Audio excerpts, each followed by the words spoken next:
How's it going, fellas? Thanks for being here. Oops, forgot to pull up the chat. Oh, almost ready.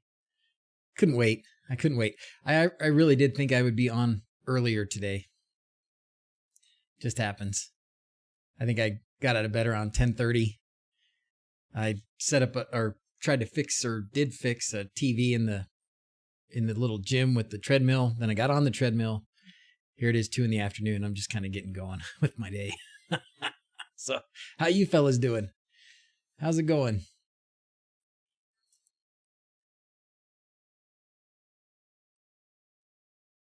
Did I fix forgot to change your background again, did I?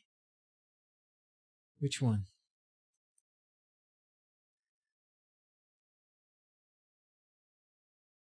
Let's see. Pull this back out. Oh, I did forget to take. Oh, I know what you're talking about. Yes, I did forget to change the background. I did say I was going to change the background. Yes, I did. Well, it's going to snow here. I'm surprised it hasn't yet, but it's going to snow here pretty soon.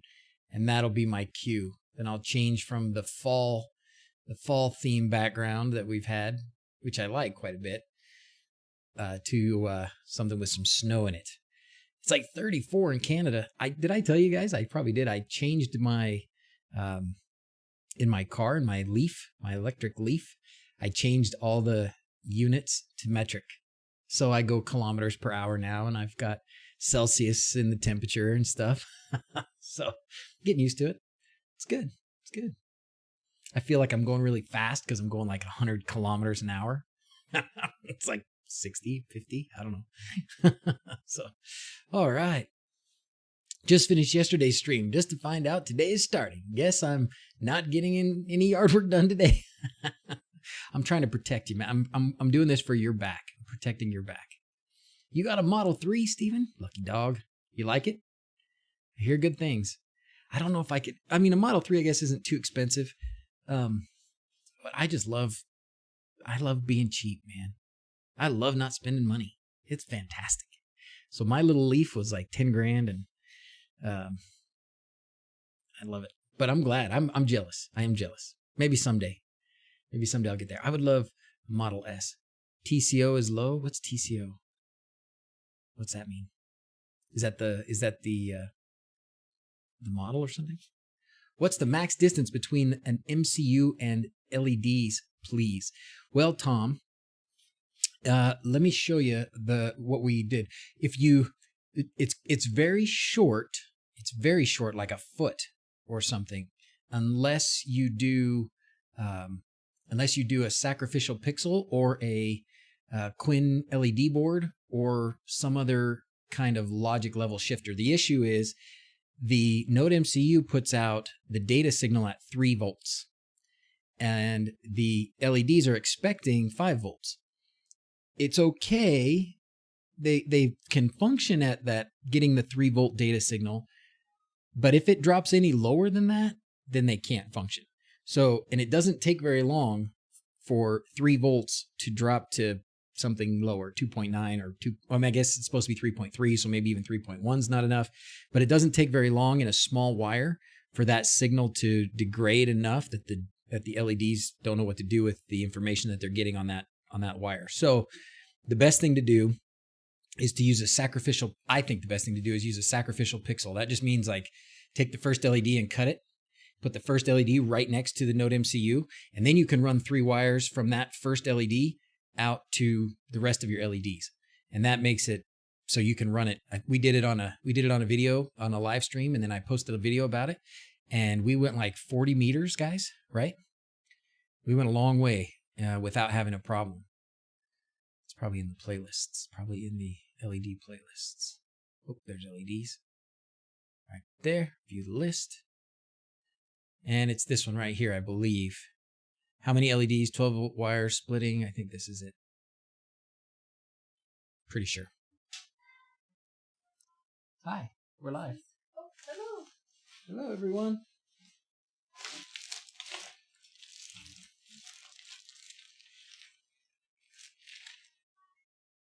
I don't know what this is. She's brought me a package. Mail time.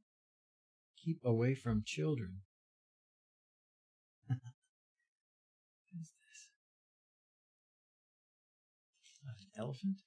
I am waiting for some stuff from China. Oh, silly wife. This is for the kids. You got mail. I'm sure you're right, but it's not logical about why does that work? A sacrificial pixel show the resistance there. No, it works because the pixel boosts the signal to 5 volts. The pixel acts like a voltage shifter. So it takes, because you're putting 5 volts to it, and then you're putting the data signal to it, and internally it takes some voltage from that 5 volt line and boosts the signal going out.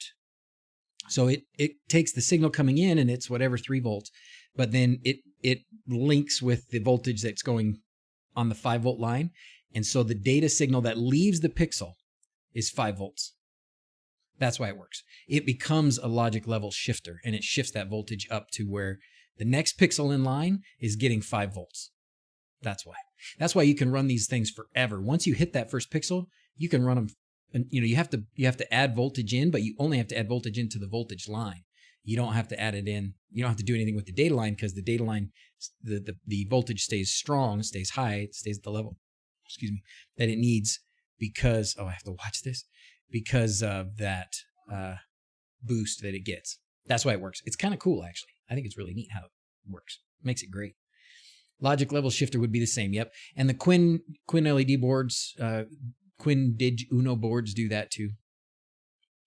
New version of LED is not working good. Too many bugs. I've tried last night. Okay, George. Well, you know what? I'm glad to hear that. Well, I'm not glad to hear that, but I'm glad you're telling me that, because that's going to save me the trouble of messing with it myself, because I was going to try it again today. But do I use your Xiaomi motion sensor? It goes to the off state after 1 to 2 minutes. Oh, is that good? Is that not what you want? Do I use it? No, actually, I don't think I do. I think it's still over there in my drawer. I use the buttons, and I use the temperature sensors a lot. All right, let me send you this. Where's the link to this? I want to watch this. Where's the link? How do I don't know, whatever. We're just going to send you this whole thing. This is where it is. But we already explained it. That's pretty much what we already explained. Delivered. Oh, as an update, my notifications worked. Those of you, I know I saw, who did I see? Will and some of these guys here. I saw some guys that were on last night with us, and the notifications worked. Michigan played basketball today. Unfortunately, we lost by 1 point. Like probably the last second. I didn't watch the game, but I got my lights came on when the game started. I got a notification an hour into the game with a score update. And when the game ended, I got a score update, a notification with a score update. It worked perfectly. So what we did last night with the Google Calendar and the sports teams worked perfectly. It did exactly what we wanted it to do, what I wanted it to do. So I'm very happy with that. I got to get more teams on there and stuff. All right, let's pull up a wLED board. I'm going to do this one because what we want to do today is go through like the macros and stuff. I think that would be useful. I know there were some people asking last night, what are some of the things, how do you do these commands and stuff? So I think we can do some of that. My Node MCU is interfering with my garage door opener. Any ideas? Oh boy. Dougie Fresh. The real Dougie Fresh? That's cool. Any ideas? So describe what's happening, Doug. Is it because your garage door opener is also like on that same frequency, the 2.4 gigahertz frequency or something? And did you try turning it off and on again? It's only designed for one strand. Try other options. Yeah. Thank you, Tim. I don't know where that question, somebody was asking the question. Oh, how many LEDs can be plugged in with a wLED ESP32? Good question. More. No, I'm sorry. I actually, from the first time I started using wLED, I tried using an ESP32, and I never got it to flash right. Never got it to work. It never came up with the right, with the network, the AP mode that I could connect to and stuff. So maybe I did. That was 8.5, so I didn't try 8.6, and I haven't tried the beta, the 9.0 beta. But Maybe they're better. I'm sure they work. Somebody's probably used them, but for me, it didn't work very well. So I just went to the 8266s. They're a lot cheaper. But yeah, you'll still only have one data line. You'll still only get one pin output. So you can only send one signal to all those LEDs. But yeah, in theory, certainly you should be able to have quite a few more than on an 8266. Gotta stay hydrated. Interesting. I had that garage door interference issue too with a Node MCU, but I didn't have the issue with the D1 Mini. I moved houses though, so never had to fix in the end. Yeah.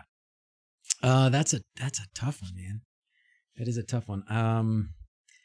I don't know anything about channels on Wi-Fi, but I know they exist. So maybe there's a way to change the channel for one of them or the other. I don't know what that means. That's probably not going to be the right solution, but the LED create a ton of RF noise and will interfere with the garage door.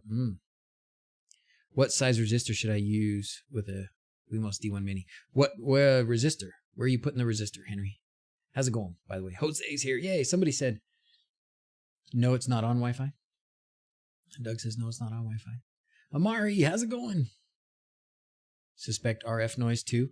Are they in close proximity? Can you move them apart? Would that help? Or can you, put some sort of shield in between them so that, they can still receive information from other places, but maybe just a sheet of tinfoil in between them? I don't know. Can't never get my garage door opener working. She just shouts, get off your dang bike and open it yourself. That doesn't sound like it's Alexa, Gary. Oops, I'm sorry for saying that. That sounds like somebody else probably saying that. Yeah, probably too much noise. Man, that's a bummer. I don't know. Tell you, I wish I could tell you. Yeah. Use a Node MCU to control your garage door. That's what I do. In front of your string of 60 lights. So I don't think you want a resistor. I think you want a capacitor, right? I think you want a capacitor. And because you want a capacitor on the positive and negative, that's what you're talking about? Tim, I think that's what I was thinking. I think that's what he was going for. Just wanted to say thank you. You're welcome. You've given me the motivation to get back into Home Assistant and LEDs. Yes. Hey, I'll have ALS. And I'm now a quad. Oh, no. I control my computer and home with my eyes. Holy cow, Mo. Wow, man. Well, I'm glad to have done something to help you. I feel for you, brother. That's amazing. Control the computer and your home with your eyes. That's really cool. Well, thanks for being here, Mo. Glad to have you. Glad to be helping you. My wife's bringing back the credit card. She gave hers to the teenagers, and now she's stealing mine. RGB Man LEDs are on the way. Got 1,000 coming. Oh, and he dropped off 400 for me this morning too. We got to figure out how to give them away. I got remote access sorted for my house after watching your videos, DuckDNS and SSL encryption. Keep up the good work. Wow, that's impressive, Chris. Good job. Good job. The pegboard will help. Oh, good. And I think if you look, I don't think the capacitor value matters a ton. You just want one of those big metal ones, or big, not ceramic. Is that what they're made out of? I remember just from Adafruit. Holy cow! Hopefully that plays for you. Hold on. Oh yeah, it should. Thank you, Joseph. In the process of building my own DIY shades, following our example. Right now, trying to figure out how to secure the printed parts or alternatives. Anyways, thank you. You're welcome, Joseph. We use ours every day. You're talking about when like the 6 that I had, and I guess there's 7 with the door too. I am in the process of building my own DIY shades following your example. Right now, trying to figure out how to source the printed parts or alternatives. Anyway, thank you. I would love to be in a situation where I could easily print parts. The thing to do, Joseph, I would tap the community a little bit and see if there's, I'm sure that there are a lot of people that have 3D printers that are willing to print something for you and, charge you maybe just the shipping and the price of the plastic or something minimal. There is 3D Hubs, which is a website, and you can go there and people in your area might have a printer that they could, they would print something for you. There you go. Steven says he can print it for you.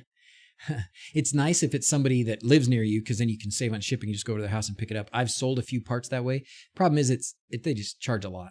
I mean, it's like there's a minimum amount, and pretty soon, a part that it might cost you $1 to make ends up costing the person who bought it like $10 or something. But it just depends on the part and the size and your location and stuff like that. But there you go. Thank you, Steven. That's awesome. Oh, and Alex too. And there you go. See what I mean? we got a whole herd. All right. Asking the Discord or hook up with these guys in Discord and all that stuff. Hey, Jacob. Near Bamore. Where is Bamore? Near Philly. Oh, cool. Does anyone in Canada know where I can get control boards like the Falcon F48? I don't. Anybody? Any of these fellas in Canada? If you want from Sweden, send me a DM. Nappin will do it from Sweden. See, I love this community. God, you guys are amazing. You guys are amazing. Sao Paulo, Brazil. Give me a call. Kevin Costner, you're in Brazil? I didn't know that. Oh, Baltimore. Baltimore. Gotcha. Did I ever tell you my Baltimore story? I've only been to Baltimore once, and it was to take my oral anesthesia board exams. So I can't ever go back. I get PTSD. No, it's not true. It wasn't that bad. But I did have a really yummy crab cake after the test. Do you ever play with Light Show Pi? No. What's Light Show Pi? Light Show Pi. Was it any of you who, let's look up Light Show Pi real quick. Was it any of you that are here today that told me about it was an LED FX sort of software. So you run it on your computer and it hooks up to your E131 controllers like a wLED controller, but it does a matrix. It controls a matrix, and I can't remember what it was called. And I used it. I think I even have it installed on my computer here, but I can't find it. All right, so this is quick update. Let's see, what is the so this is all running on a Raspberry Pi. Wow. Make lights dance to music with your Raspberry Pi. Oh, in memory of Tom Enos. Hardware guides getting started. Cool. Well, that might be a nice way to get into it, huh? So do you hook up the lights to the Pi itself as well? Focus still needs help. Oh, Henry, yes, focus. Oh, the capacitor. We were going to look up the capacitor size for you. So I remember Adafruit has a RGB LED tutorial, and in there they talk about the size of the capacitor to use, and I don't remember what it is. You guys could probably pipe something off. I don't remember how many farads. Cheered times 10. Thank you. Espen H-Land. We're going to do unicorns because that's my first one. I love doing that first. How do I do text-to-speech with your Google Nest Mini? Mari. Are any of you guys doing that? I haven't done that with Google. I did it in the past, but not in a while. So this lady says, this somewhere in here, it says what type of capacitor to use.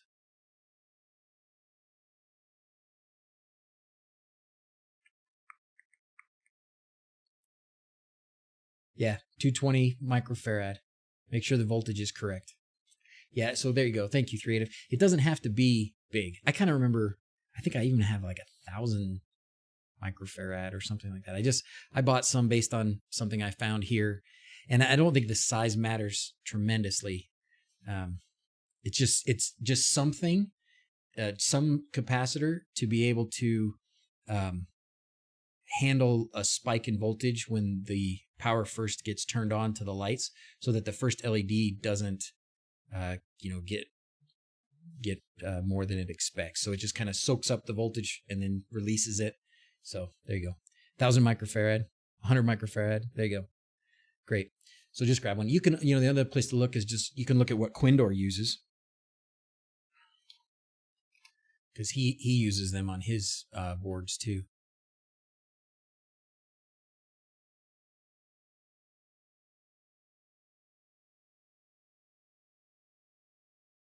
It's whatever the big ones are here. He uses a couple big ones.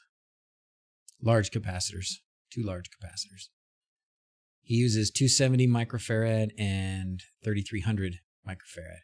I don't know which one he uses, but for that, it would go between positive and negative on the input to the first LED. I don't remember which one's which, but either of those would probably be fine.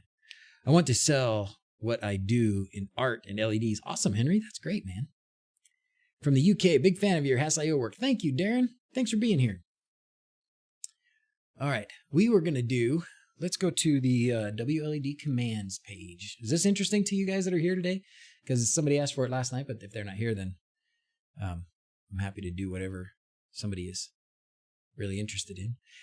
The first thing I'll say on the topic of wLED commands is that they're hard to find only because of the name of the page where they are actually posted. It's HTTP request API is actually the page where you will find the commands. So I would have called this commands or something like that. Air Cookie, he's a genius. He'd call it whatever he wants. It's his page. But this is where it is. This is what you need. So I'm going to post this because everybody's going to want this. In fact, I'm going to keep this open. I will post this in the description of the video when we're done as well. You need to learn programming. Oh, that's right. It was you, Henry. So is this what you were talking about, programming? Or were you talking about programming like LED or X lights? Working on Christmas sign with LED and X lights. Nice. We could look at that, Jis, because I have my matrix over here too. Do you happen to know any working serial to MQTT plugin for Hass.io? Serial to MQTT. I don't. What does Google tell you? What does Google tell you, Twizzard? If you go Home Assistant, serial to MQTT. What is it you're trying to, where is the serial communication coming from? You have serial input somehow? Serial sensor? Serial sensor platform? Sear to net? SOCAT? I don't know. I mean, I would kind of start looking through this.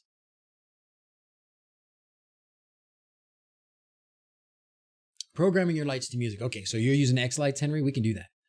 Before you get too deep, what's an example of these macros? Very good, Alex. Example of the macros is, so if you look at the controller here, when you go to the time and macros page, it gives you these places to put a macro in. And what you can do with these macros is you can go to these this command list on this page, and you can just link a bunch of commands together. So for example, you could set a macro, make a macro that would first turn on the lights. So master on off toggle. So the first part would be T equals, if you want it to turn on, it's probably, it looks like it's 0. 0 to turn it on, 1 to turn it off, and toggle. Seems backwards, right? 1's usually on, 0's off, but we'll see.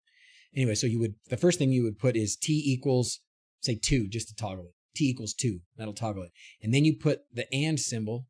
So let's go back to this. We can do it right here. So it would say T equals 2, and then you do AND. Now you put the next command. So let's say we want to set the primary color, and we want to set a primary, well, let's see. Yeah, we can do it. Let's just set a primary color. So we'll set a red value. Okay, so R equals. So now we can go R equals, and then some number between 0 and 255. So we're just going to pick 124. And then we can put an AND symbol, and we can set the blue, green and blue. So we can do just G equals, and then how much green do you want? Let's go 98. And then an AND symbol, and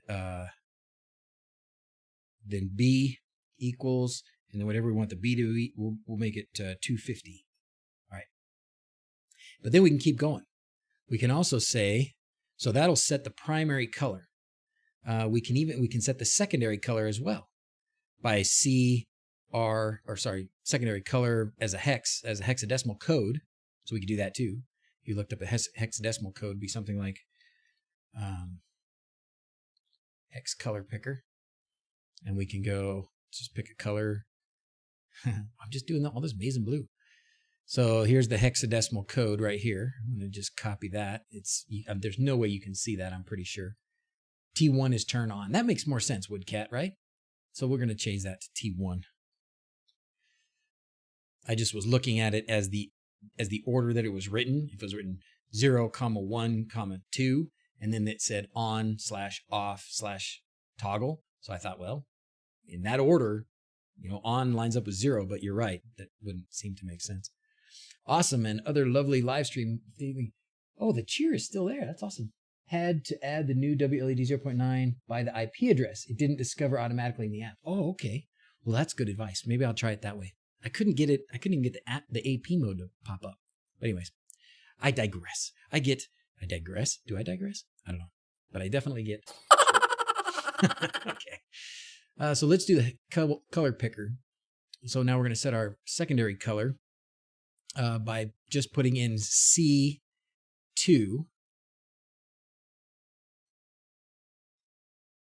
So we're going to do and, because and is how you separate these commands. It's not a comma, it's not a dash, it's not a colon. In this format, you separate them with the and symbol. The and then it was C2 equals, and then I'll paste in what I had for that hexadecimal code without the number sign up front, right? And then let's do something fun. So that's set, that will turn it on. It will set the primary color and the secondary color. And then we can do something else with it. We can make it it could do a preset. This all has to do with the presets. General and experimental. I want it to do the effect. Where's the effect one? I want to set it to do an effect. Here we go, effect. Great. So LED effect index. So this says 0 to 79. I think we're at like 82 now. But if I do and fx equals, and then the number will correspond to that list, right? That long list of wLED effects. I'm just going to copy this because I want to keep that page open, but open the other page where the list of effects and palettes are, right? And I love that this is here now. And this tells you it's using the primary and secondary colors too, right? So we're going to use, just for fun, we'll use 13. All right, so let's go back here. And after we set the secondary color, we're going to set the effect. We're going to go and then fx equals 13. And then let's do, let's set something else like the speed or something. We're going to set the speed, SX. You're getting the hang of this, right? You're getting the theme here. And I will show you how to use this in a way that you can use these same commands. This bunch of text that I'm putting in here is the same chunk of text that you would use in an MQTT payload to do the same thing. So you don't have to set it as a macro. You can just set it as the payload in an MQTT, which is really awesome. Going to use the pegboard on my wheelchair. Awesome. The effects are viewable in wLED 0.9b. Awesome. Niels, that's great. I love that. I think that was so cool. That was such a great thing because it's so easy to get lost picking an effect in wLED because there's so many to pick from. And the palettes and stuff too. So the nice thing about the macro is that it's all in one device, I assume. Exactly, Alex. Exactly. So with the macros here, it all is stored on that board. You don't need Home Assistant. You don't need, an MQTT broker. So those are other things you don't need to set up if you want to keep your setup really simple. And then there are other points of failure. It's always points of failure. Minimize those as much as we can. So good. Do the macros persist with reboot? Yes, they do. They are saved. Hello, Air Cookie's here. Bit sick, so can't join the stream today, but watching and available in chat. Yes. Hey man, how's it going? Hey, 0.9 looks fantastic. Still a few bugs, looks like. Is that right? Still seems like a little buggy. But it does say B on it. I'm assuming that means beta. But bummer that you're sick, man. Get better. Thanks for being here. Keeps missing my comments. I see your comment in my text here, Tyson, about Katie watching the stream. Oh. Aw. Wow, I'm on the big screen. Oh boy. Hello. Okay, where were we? Oh, we were going to set the speed. So we're going to set the speed here. SX equals. And then we can't do any better than having Air Cookie here with us. I need to update all 10 of my wLED devices tonight. Whoa. To what? To 0.9? You like bugs, right? I love bugs, Devin. Vroom, vroom, vroom, vroom. All right. And then the last thing that I'm going to do, what did I set the speed to? I said SX equals, and I didn't set a speed. I assume it's between 0 and 255 probably, right?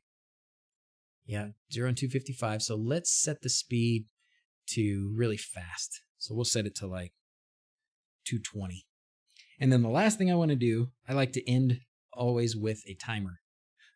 So let's set a timer so that it'll go off after a certain amount of time. Nightlight active and duration. So if we do and NL equals the duration between 0 and 255, what is that? Is that minutes? So why wLED instead of ES Pixel Stick? Tyson, because wLED can do all this other stuff. wLED has all these built-in effects, and as far as I knew, the last time I looked at ES Pixel Stick, it was really just a receiver of E131. So it could receive E131, and then you could control things through it. wLED, it can do everything. It's better than the old brush sketch. In the effects you can choose, and how easy it is, and the app you can have, and everything. And it takes E131, so you can use it with X lights and stuff as well. So wLED is just a game changer. Game changer. Air Cookie needs like the Nobel Prize for RGB controller inventions.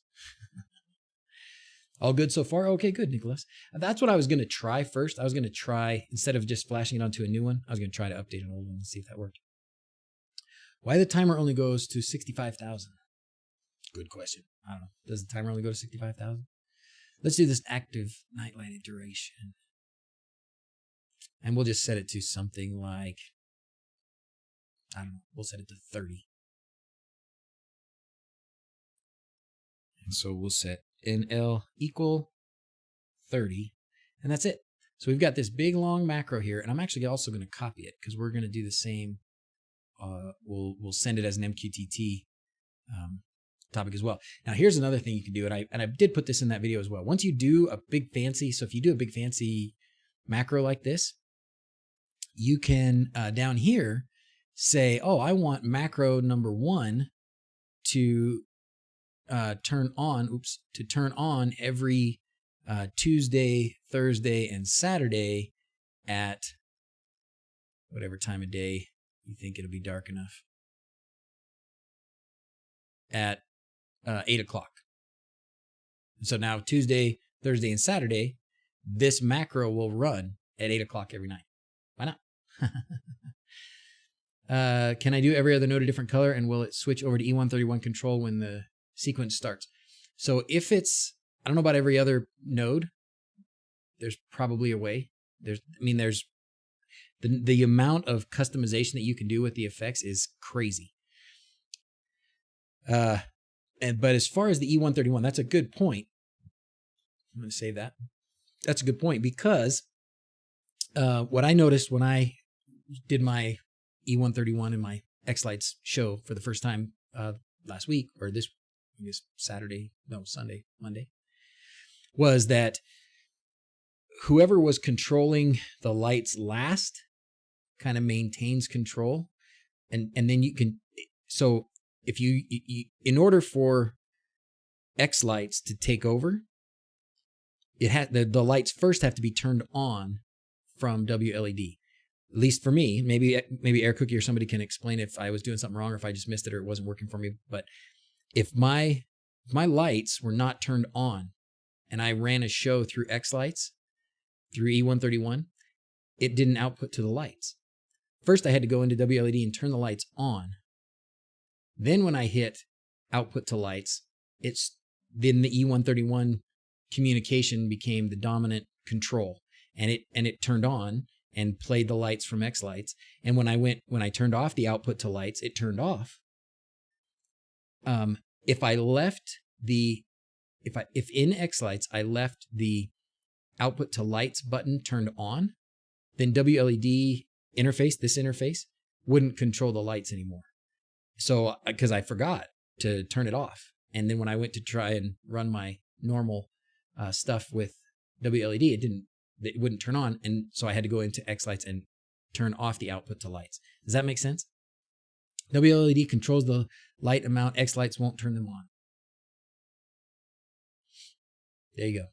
By the way, E131 implementation is new in 0.90. So it should run better with large quantities of LEDs. Yes, man.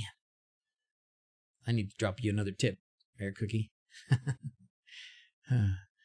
Always overrides the normal effects currently. Oh, okay.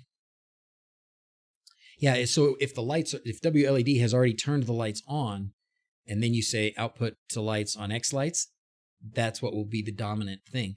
And it will stay dominant until you put the output to lights, until you turn the output to lights off, until you stop X lights, right? Okay, so now let's do a reboot, just because somebody was asking. Let's go back and look, make sure our macro has persisted. It's there still. Okay, so we're gonna go back here. We're gonna do a reboot just to make sure that it's gonna persist. So even when we'll override anything running on ELSA software as long as it's on wLED. Yes, I think so. I think that's what you're asking. As long as wLED already turned it on. So see, for me to output something to these lights, I have to at least first have turned them on. We can play with the matrix, and that's a good way to look at it. A good way to see it too. Go back in here, go back to macros, and we'll make sure, and there it is, it persisted. Yay. Now if I want to run that macro, well, okay, the macro, we can also do this, right, with the button presses. You can do she who shall not be named on off to run the macros. So there's the next part is, well, now how do I trigger that macro? So you can trigger it with a schedule, and right now it's days of the week schedule. Any progress on that being a calendar too, Air Cookie? I feel so bad. I don't want to ask you for more because it's so good. Like, it doesn't need anything else. It would be great if nothing ever changed, but we're never satisfied. We always want more. So any way to make that a calendar where you can say, all right, on this date every year or stuff like that, like for birthdays or for holidays and things, can you put that in there?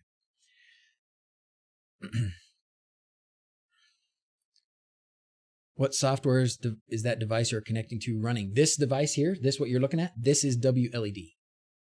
This is wLED. It's if you just go to wled.me. And Air Cookie, who's here in the chat with us, is the author. He's the man.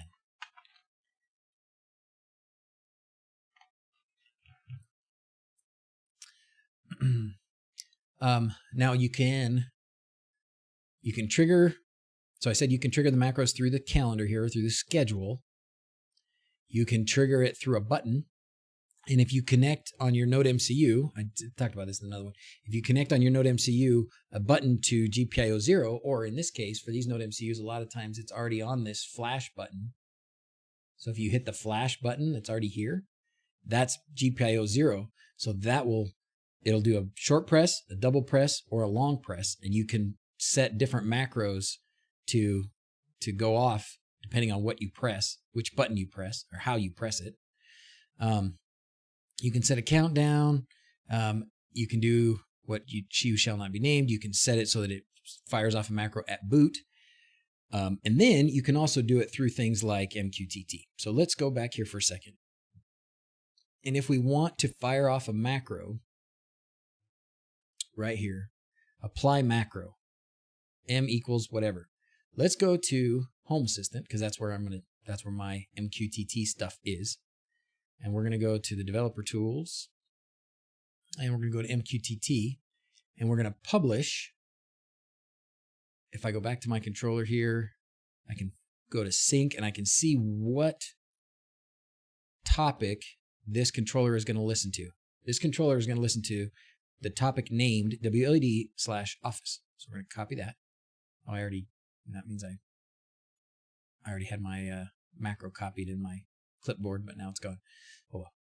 Go to Home Assistant. We're going to put in that topic, and then we're going to do /API. And then for the payload here, I could do M equals 1. And what that will do is just fire off that macro. So I'm going to look at my lights down here. I'm going to publish. And sure enough, you can't, oh, it doesn't look like my secondary color got set. So that was the one I did with the hex code. Maybe you can help me there, Air Cookie. What did we do wrong on the hex code? We must have done something wrong on the hex code. Let's go back to the macro and see. So this is what I did. C2 equals F5 F242. Is there something wrong with that? Something wrong with the way I did this hexadecimal code? Any book that anyone can recommend to help you with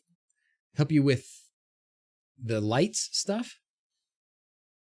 You know what I would recommend beyond what we're trying to do here is the dude Learn Christmas Lighting.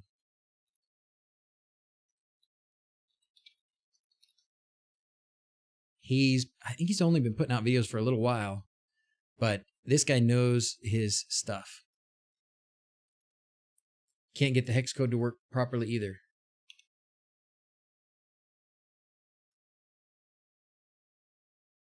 Yeah, what do you say? Anybody else? Anybody? Is it uppercase? Maybe we need to have it uppercase. That could be. Where'd it go? Try it again with uppercase. Oops.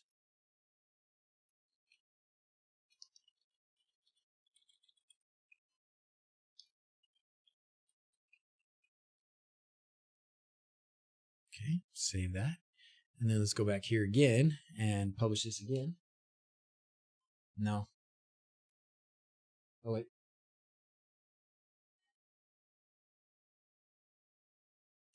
Just stop. Oh, I freaked it out. Sent it too many commands all at once. Do you need to put that before the code? You need to have H or number in front of the hex code. Oh, okay.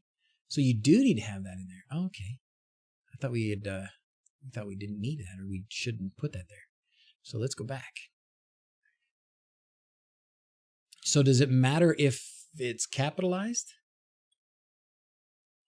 We'll get to the music, Henry. We're going to get to the music. So if I put H, or number. So if I do number like that, as this in yesterday stream, it changed it to set the different colors directly.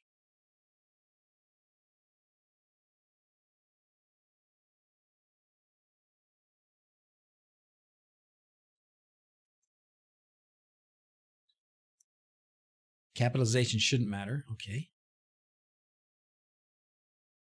Let's go here and here and publish. That worked. That was it. It's working now. It's working. It's working perfectly. All right. So there you go.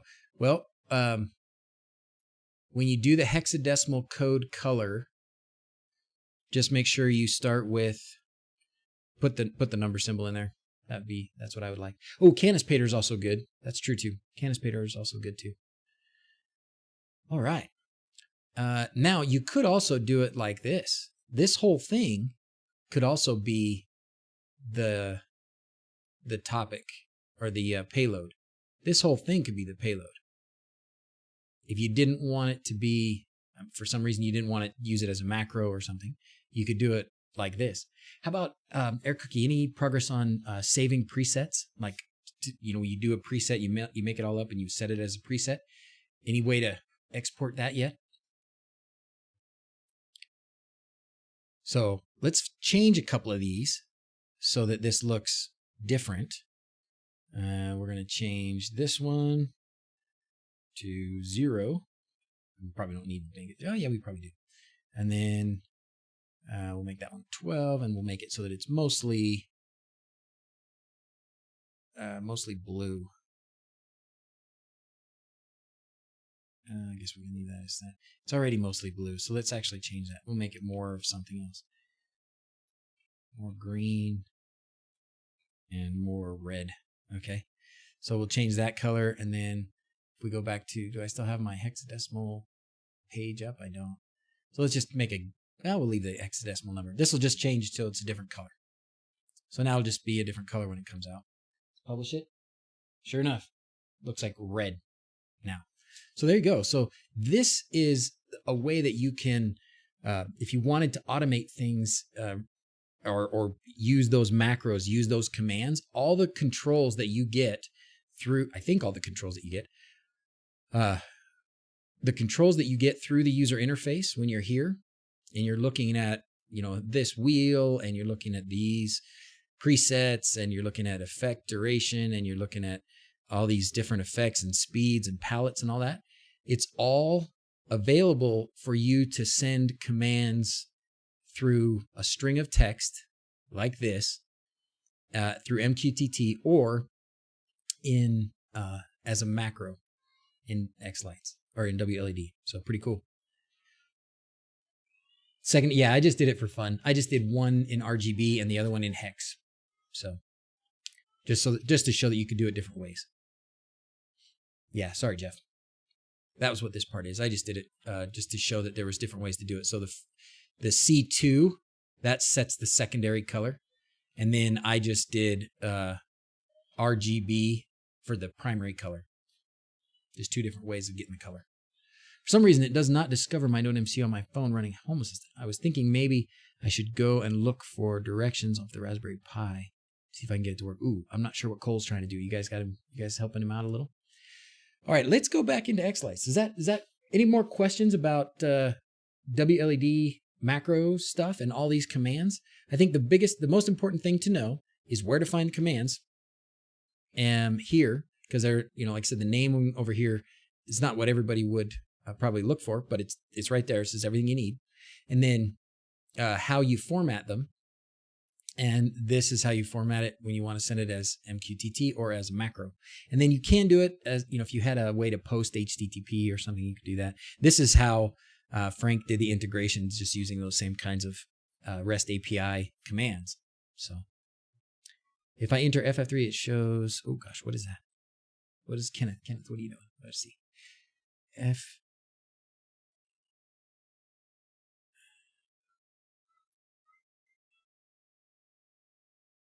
Live chat on YouTube video is broke? Oh no. You mean the one behind my head? Yeah, it is, isn't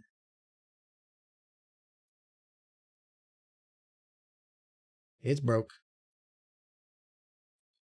Should be orange, but it's green. Oh, the color should be orange, but it's green?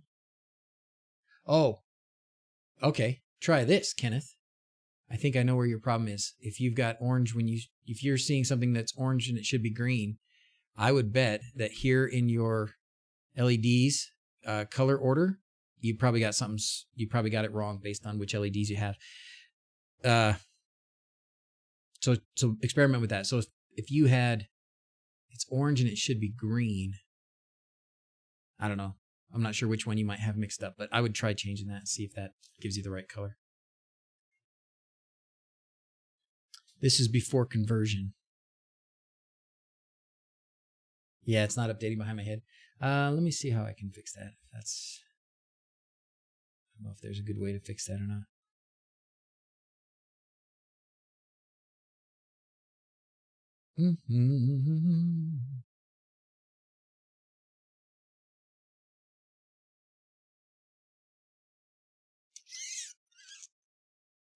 Where is it? Not alert box. Restream chat. Let's just see if we can turn it off. Turn it back on, see if it reloads. Turn it off and turn it back on. Can you use wLED with a Pi? Matt, wLED is made to run on an ESP-based chip, mostly ESP8266, so a Node MCU, D1 Mini, ESP01. or an ESP32 as well, which is a totally different chip, but the E8266 is what I use, and I think what most of us use. So you don't need it. It's not made to run on a Pi. It's made to run on a little Wi-Fi chip like this for $2, and then you just connect this to your lights and go to town.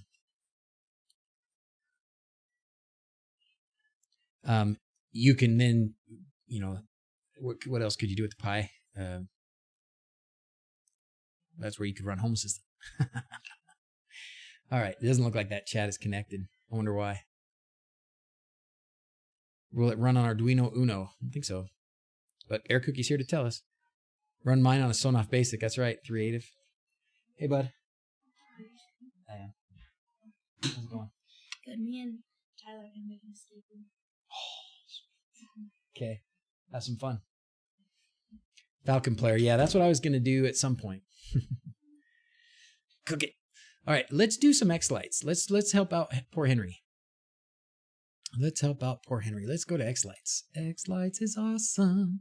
I was looking at Learn Christmas Lighting, this fella, and he started doing some stuff with Vixen. Do you remember Vixen?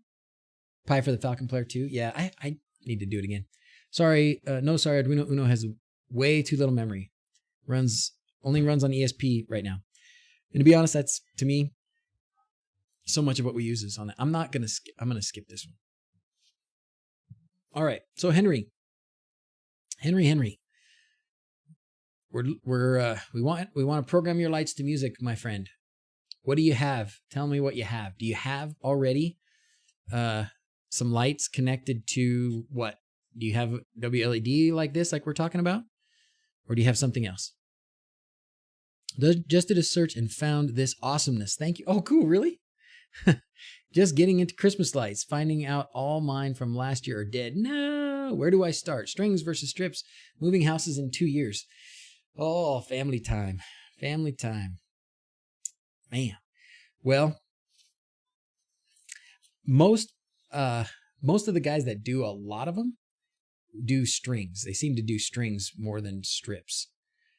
I would, if I had it to do over again, just based on the amount of work involved right now, and this may change, but just for the amount of work involved right now, with drilling holes in the J channel and making the strings look good on the roof line, I might go with strips.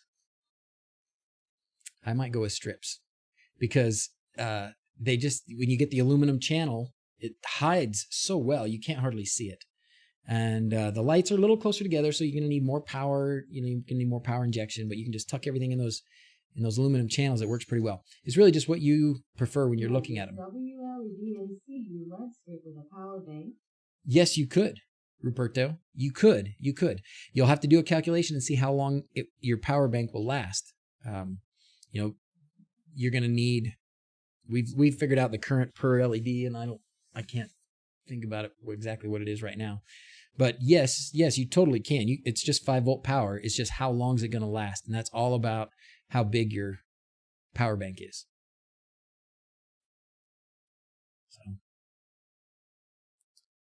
all right.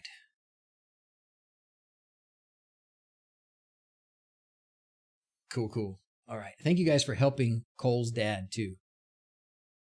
I have a friend who's got a kid named Cole. John, is that you? It's not related. Oh, good. We can do some squirrel. But can you tell what to do? Use as a Wi-Fi router. Is it a mesh system? Can you recommend something for a big house? Well, Kevin, what I use I wouldn't recommend. Sad to say, but what I use I wouldn't recommend. I use the Google Wi-Fi, and it is a mesh, and I actually have 6 of those pods, and it's been better since I added more. I started with 3, and now I have 6, and it has been better since I added the other 3. But if I was going to do anything, I would go, just like Gary says, I would go Unify.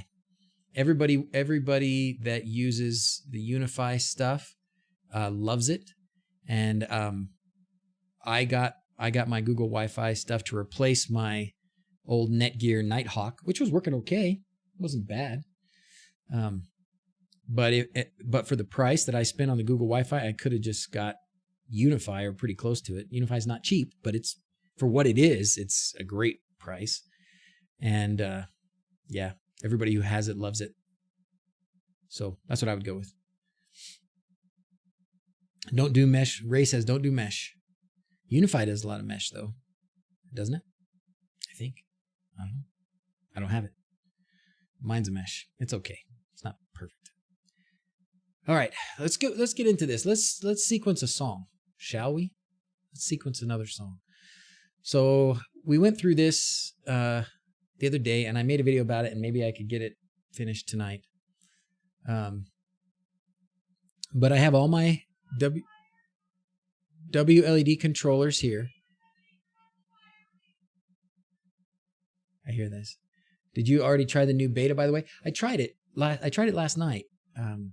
Christian, I tried it last night, and it didn't. I don't know if I was having some Node MCU problems or my PC was having problems or whatever, but I couldn't get the AP mode to come up. So I don't know. I have not personally tried it yet. I've seen screenshots that people have shared with me, and it looks pretty awesome.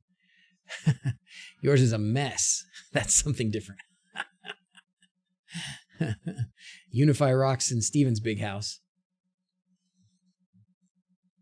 All right, so let's do a new sequence here. New sequence. We're going to do a musical sequence. I'm going to need a song. I already did Hail to the Victors. Let's find a song. What songs do I have? Sound bites?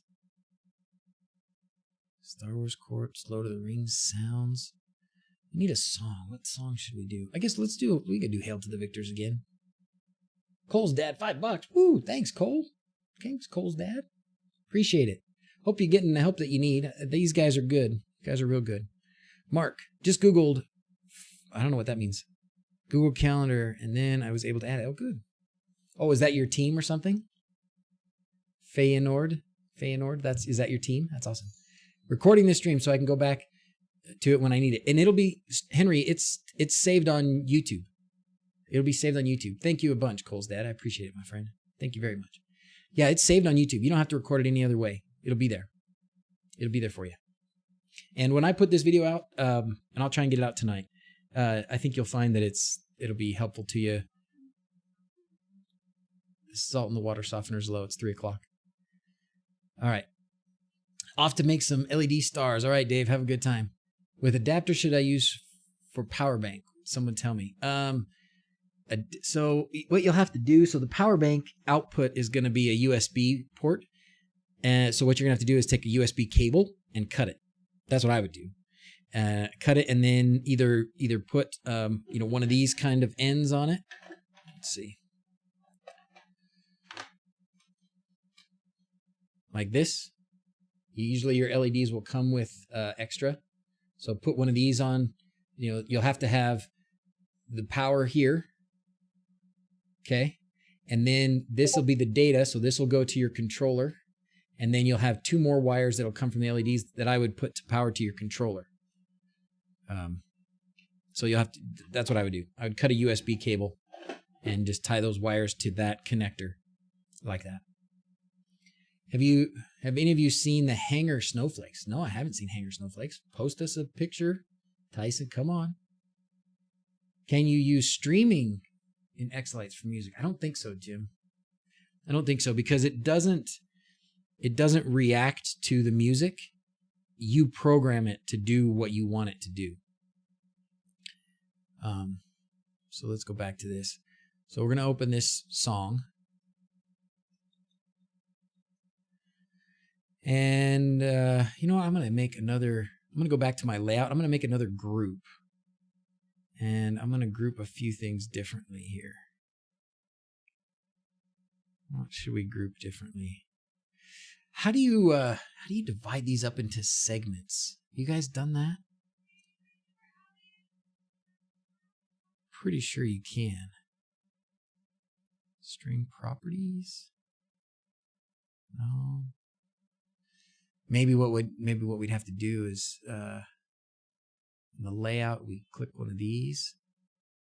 Let's see if we can divide it up. Submodels. Whoa, maybe that's it. Oh wait, this is live?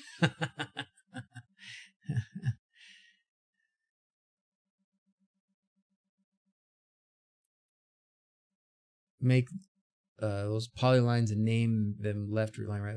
So you make those polylines. Oh, your link didn't go through? How is that possible?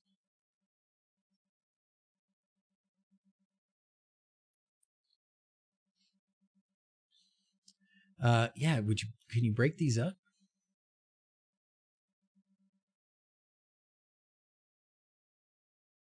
That's what I would like to do. Kind of like to make it, one segment of this. Hey, Copper Canyon, how's it going? Check your Discord DMs. Okay. Oh shoot, Discord's not on again. Oh yeah, it is.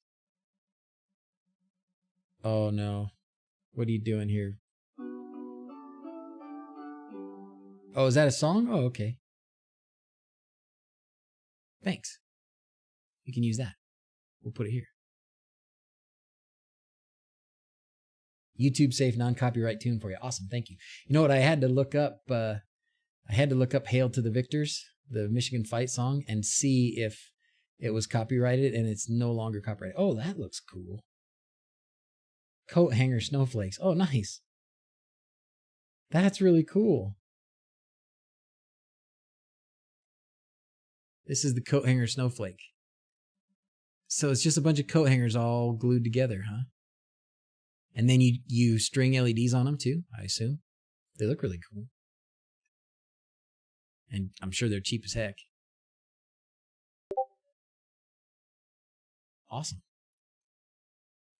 All right, where are we at? I forgot what we were doing. Anybody remember? Huh? Yeah. What do you got here for me? Okay, so you break them up. Oh, so instead of polylines, you just do single lines.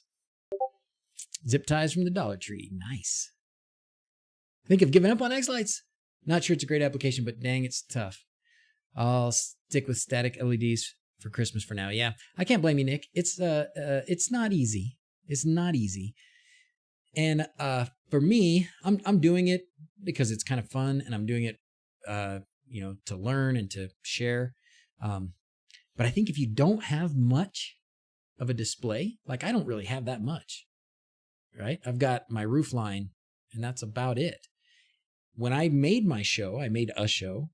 It was cool, did some stuff, but it wasn't like, wow, because, I don't have a lot of props and a lot of lights to really do a lot of stuff. So if you want to try something before you give up, Nicholas, try Vixen.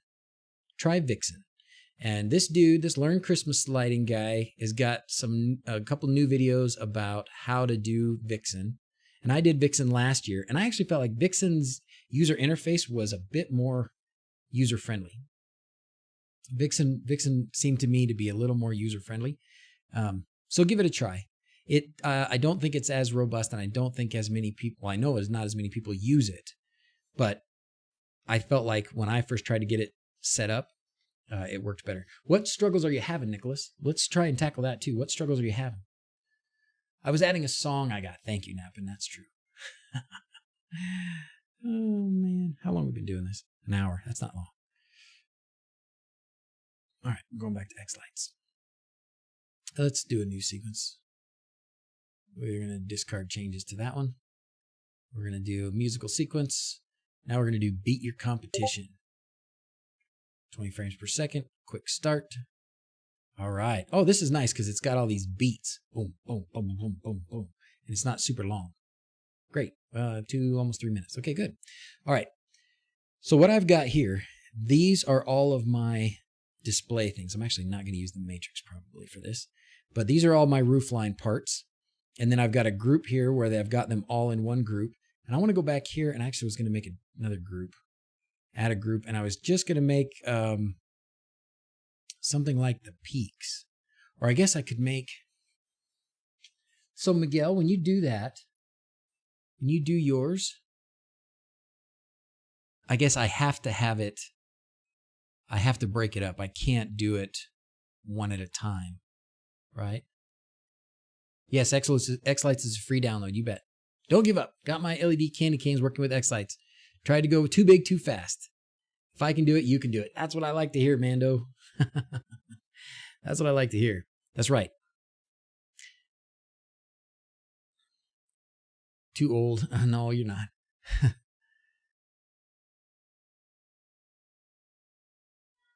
Yeah. Do you use any Wion devices in your house? Like smart outlets? Wion, W-I-O-N?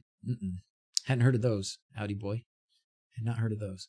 I think what maybe is maybe the thing to do instead of using polylines is do like Miguel said. Because I used a polyline, but I really thought there was a way to segment these up. I really thought there was a way to break these into segments in X-Lights. I'm sure there is. Sure of it.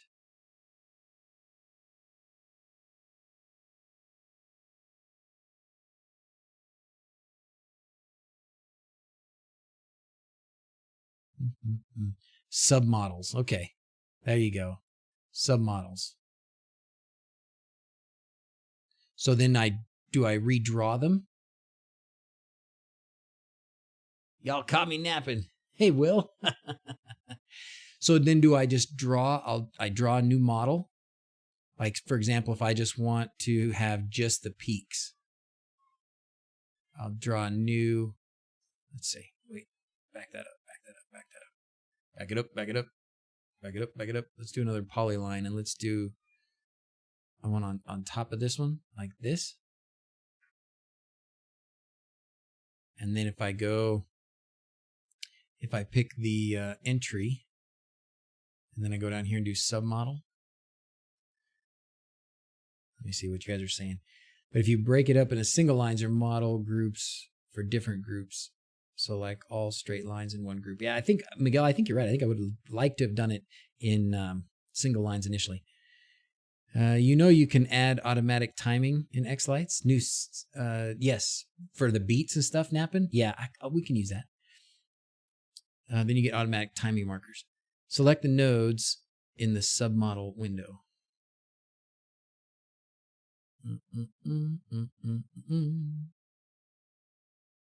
Submodel. And then, node. Oh, okay, I see. Do I need to add one? Add a submodel. Okay. So we're going to say roof peak. Peak. Left. And then range. Okay.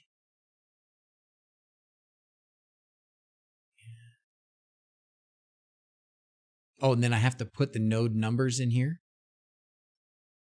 Is that what I do? Click add. Oh, I already did it. Sorry, you guys are delayed. Draw model. Oh, draw model.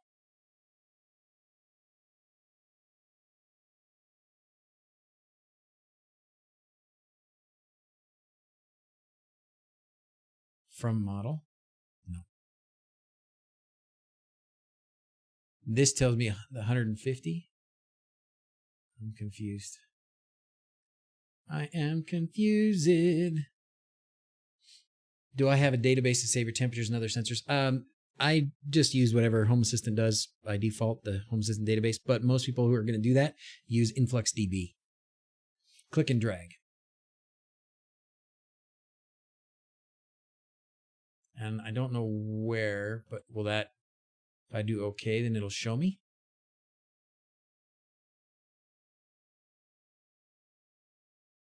Enable individual segments, then add the numbers for each. Let's go back to this.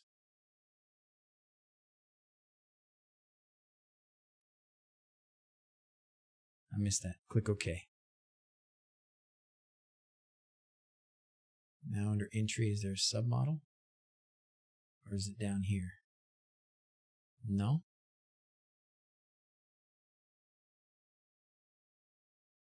Maybe Jeff should get on here. Who wants to show me how to do this?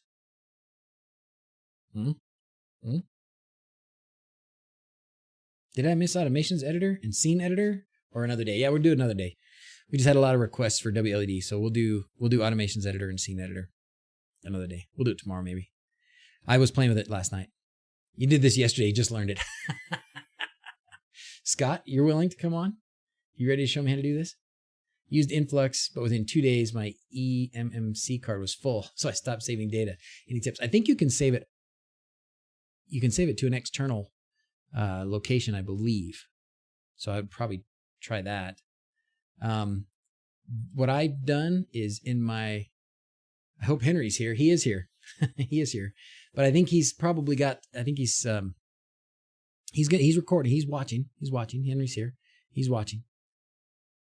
I think what's going to help him is I'll put out this video that I've been almost finished with for a few days. I'll put it out, and I think that'll help a lot with getting to this starting point. And then this thing we're doing right now is actually pretty important. I would like to really figure out how to do this. I'm going to delete this polyline. Henry's here. He's here. Because I would like to figure out how to break this up into segments. I need submodels. I do need submodels. Is that the right way to do it? I would think so. Faces, strand, node names. So we went in submodels. We made a submodel. And we put a node range. Now you have a submodel in your entry. It has the greater than sign arrow. Oh, duh. I didn't even see that over there. Nice. Okay. This one, I don't need this. So if I go back in here, I actually want to get rid of that other. Well, let's make that other submodel the rest of it.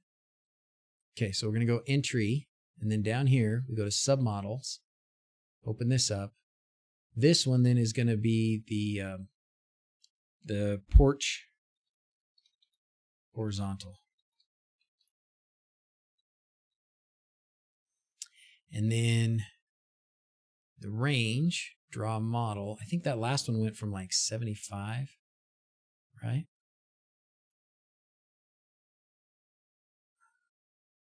Is there a way to see this?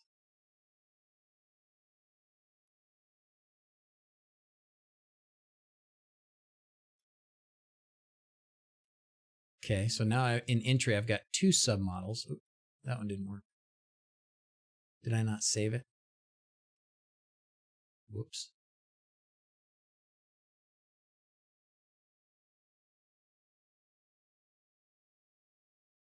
Yeah, it says it's there.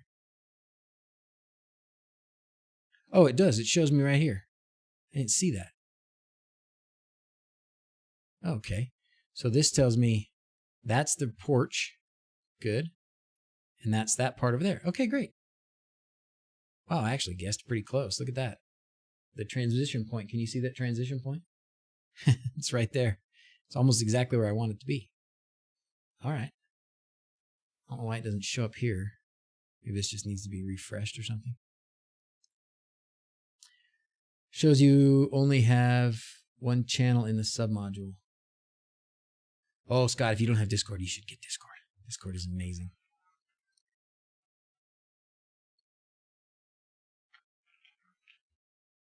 The X-Lights developer? Who's that? Is that Scott? Oh, Scott, let's get you in. Man, if I have somebody that's an X-Lights like real pro, Tyson, who are you talking about? Maybe I should call him.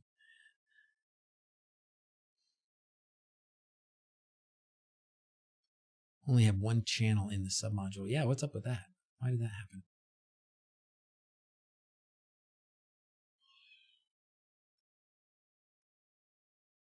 Is it down here? Height, width, brightness, transparency. That's weird that this submodel shows the background name. It's like it's not even really there. Magic energy juice. Dr. Pepper, you decide.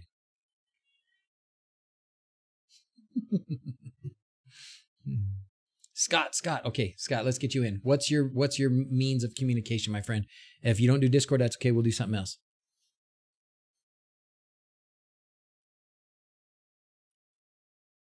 We'll do whatever you use, but my friend, we can use Skype. We can do anything.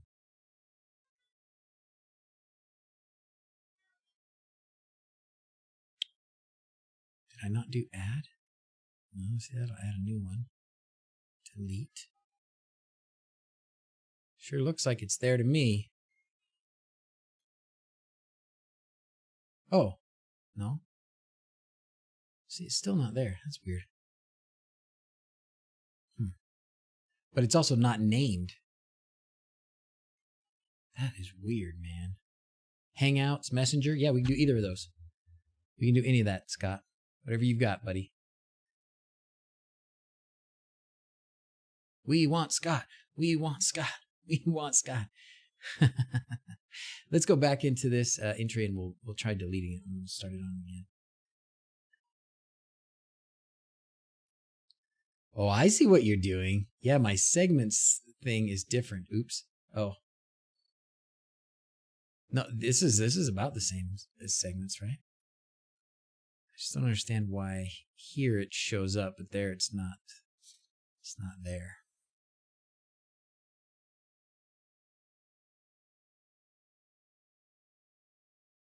Let's just try this. Let's just save. Save sequence as Zoom. Oh, should we just do the Zoom meeting?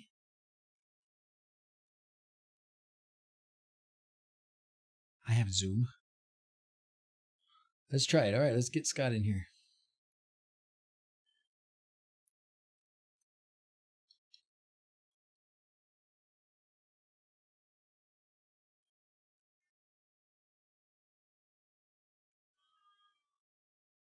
Oh, you got Discord now. Okay. I'm gonna put on my helicopter headset.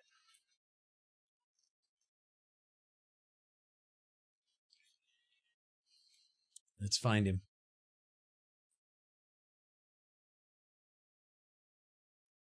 What's the server?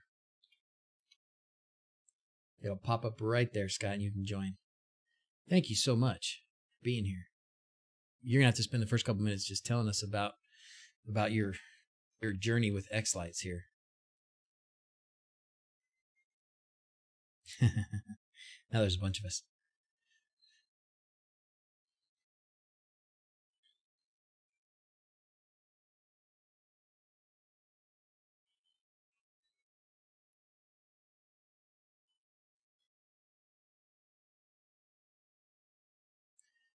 This is the Matrix I was playing with.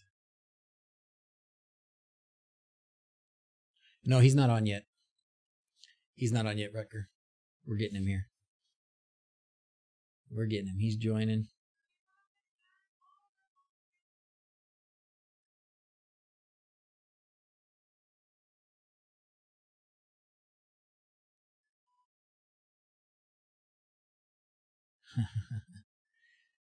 Don't scare him away, first thing you do. I bet he's not scared at all. Guess I better get on my flights. It's seminar time. Oh, you're going to an X-Lights seminar, Tyson? Really? Awesome, man. It's a crazy time of year to have an X-Lights seminar. It's a great time of year to have an X-Lights seminar, actually. See you, man. Thanks for being here. All right, Scott, when you are available, how to break X-Lights with a pro watching. That's right. That's what I do. That's what I do. Frank says it's helpful when I mess with stuff because then he sees how I don't want to say anyways, he sees how somebody with less experience sees things. And that's what I think I bring to this whole process. Normal layman. Thank you, Will. That's a very diplomatic way to say it. Make a backup before you change anything. So when are you going to do more on the Matrix? You know what I need to do? I'm going to put some stuff on the sides of the Matrix. I might get to it today. I don't know when it's going to be. That board, yeah.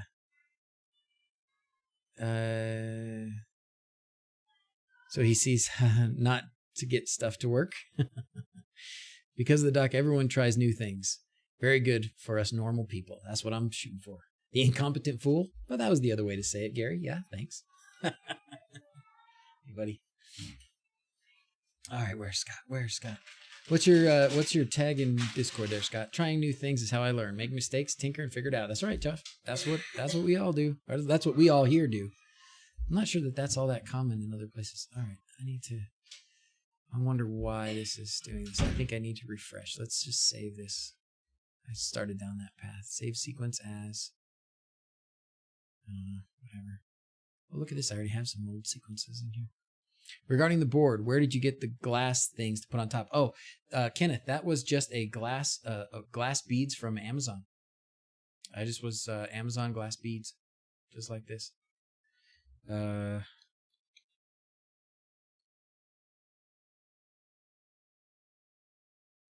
Glass beads, but not for jewelry making, because these were big. They were big. They were big and clear, and I bought like a whole bag of them like this. So approximately, I think I bought the 5-pound bag. Something like that. Anyways, this is what they are. Dollar store, I bet you can get them at the dollar store too, probably cheaper. I don't know how many they sell in a bag, but yeah, you can get some colors, but you don't want colors. You want clear. You want clear. Those look like silver or something too.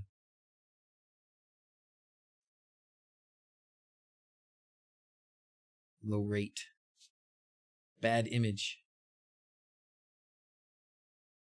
150 lights per meter. No, it was 30 lights per meter, Henry. 30 lights per meter, yeah. 30 lights per meter. All right, let's see. Beat your competition. But we're going to do it that way. Okay. Now I'm just going to close xlights and open it and see if it fixes it. Save. Yes. See what happens. Why don't you use the shower curtain as a diffuser for the matrix like before? Oh, you mean, oh, you know what? I didn't even think about that. Yeah, I could have used the shower curtain. I don't know if it would have diffused it as much, but maybe. Probably if you put it up in the window and the shower curtain is there, that would probably work for a diffuser. I don't know. I mean, that's an experiment I didn't make yet. Blue smoke. Skip this time. All right, now let's go to the layout. Let's see what's in here. Yep, there it goes. So we did the turn it off and turn it back on again thing. That's all we needed to do. All right, sweet. So let's break them up again. Let's break up some more. All right, so that was, I broke up the entry. So let's go to front and let's break up front. Robert Becker just subscribed. Let's do the planes because I love this song.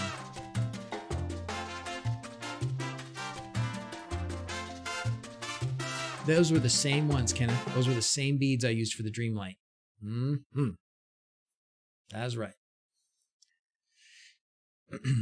Okay, let's break up the front. And we want to break it up by the peak versus this side piece over here.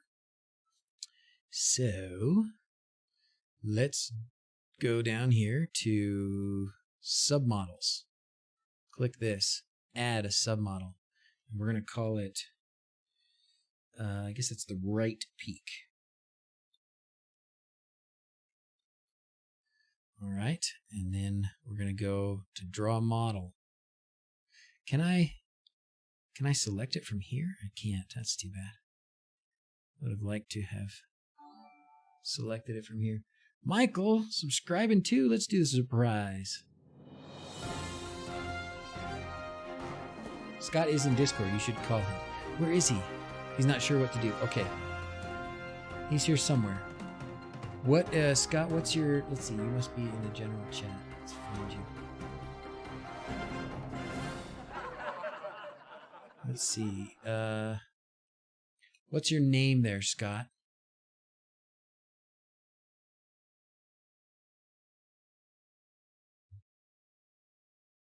Post something in the general. Just type something in the general chat, and then I will have your name. Okay. Scooter. There you are. Joined. Okay, great.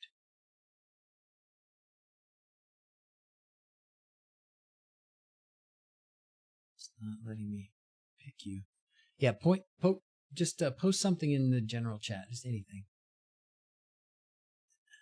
Because I'm not able to click on your name there for some reason. There we go. Okay. I'm new to Discord. Say hi. Hi. All right, now I'm going to give you a call. You have a microphone? Tempted to unsubscribe just so I can resubscribe on air. Scott. He's here. I hear him whistling. Hey, how's it going? Hello? Hello. Is everybody here, Scott? Hello? Hello. You hear me? Can you hear me? Yes, I hear you. Hello?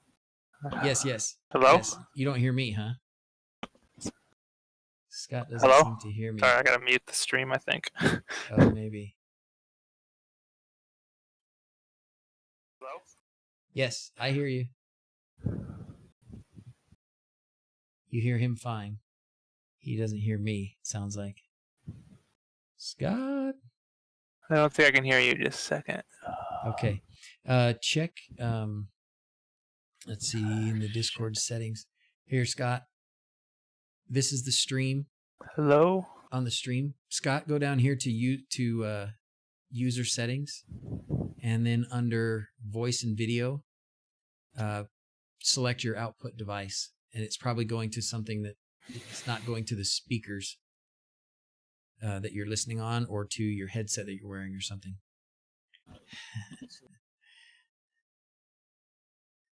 Hello.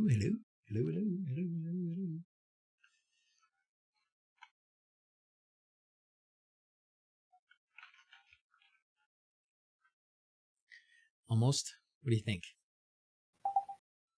Hello? I just heard a noise. Yes. Hello? Hi. Yes. You hear me? I do. Yes, we did it. Sorry, I'm such a noob. No problem, man. Hey, that's okay. But now you know it. Discord is a great tool. Discord is a great tool. I had an account like 3 years ago and it was like hacked, so then I gave up on it. Yeah, I could see that turning you off. Well, hey man, thanks for joining me. Us. So tell me, Tyson said you've helped develop X-Lights or something? Yeah, I'm not a primary developer. I call myself a junior developer, but yeah, I've worked on it for like 3 years now. Awesome. So if you ever look in the changelog, you see the word Scott. That's me. Oh, awesome. Well, hey man, thanks for being here. Appreciate it. Okay, so you saw what I was kind of struggling with, right? Do you can you walk me through maybe this whole submodels thing? Is this how you do it? Do you break yours up like this, or what do you think? So I guess what's your intent? Like, do you want to just be able to sequence on the individual segments of your outline? Is that what you're? Yeah, I want like the peaks to be different than the horizontal lines. Yeah, in some ways, and the vertical lines and stuff. So in the submodel tab here, basically what I would do is I would specify each line you want as a submodel. So like if you wanted, like right now you have right, whatever you have, I don't know what you have it called, right peak right now. Yeah, so in this dialogue, I actually wrote this dialogue, so I know a little bit about it. That's perfect. You got the perfect guy here today. How awesome is that? So, like, there's a couple ways you could select. You can just do this, and you'd have to select. Right now, it doesn't work very good for polylines because you can't really see the segments. But if you go on the little window on the right that shows it, if you hover over the nodes, it should show you the numbers. It does. Oh, perfect. Okay, great. So if you say like 1 through 58, I think, or 1 through 20 is maybe your first, or 24. You can just type this bigger. I can make that bigger too. Okay, perfect. Yeah. So I can go into this one. Yeah, so if you wanted to, like right now on bottom, you could just type 1-24 right there. Okay. And if you hit tab and then select, it should highlight them. So you're like too short maybe.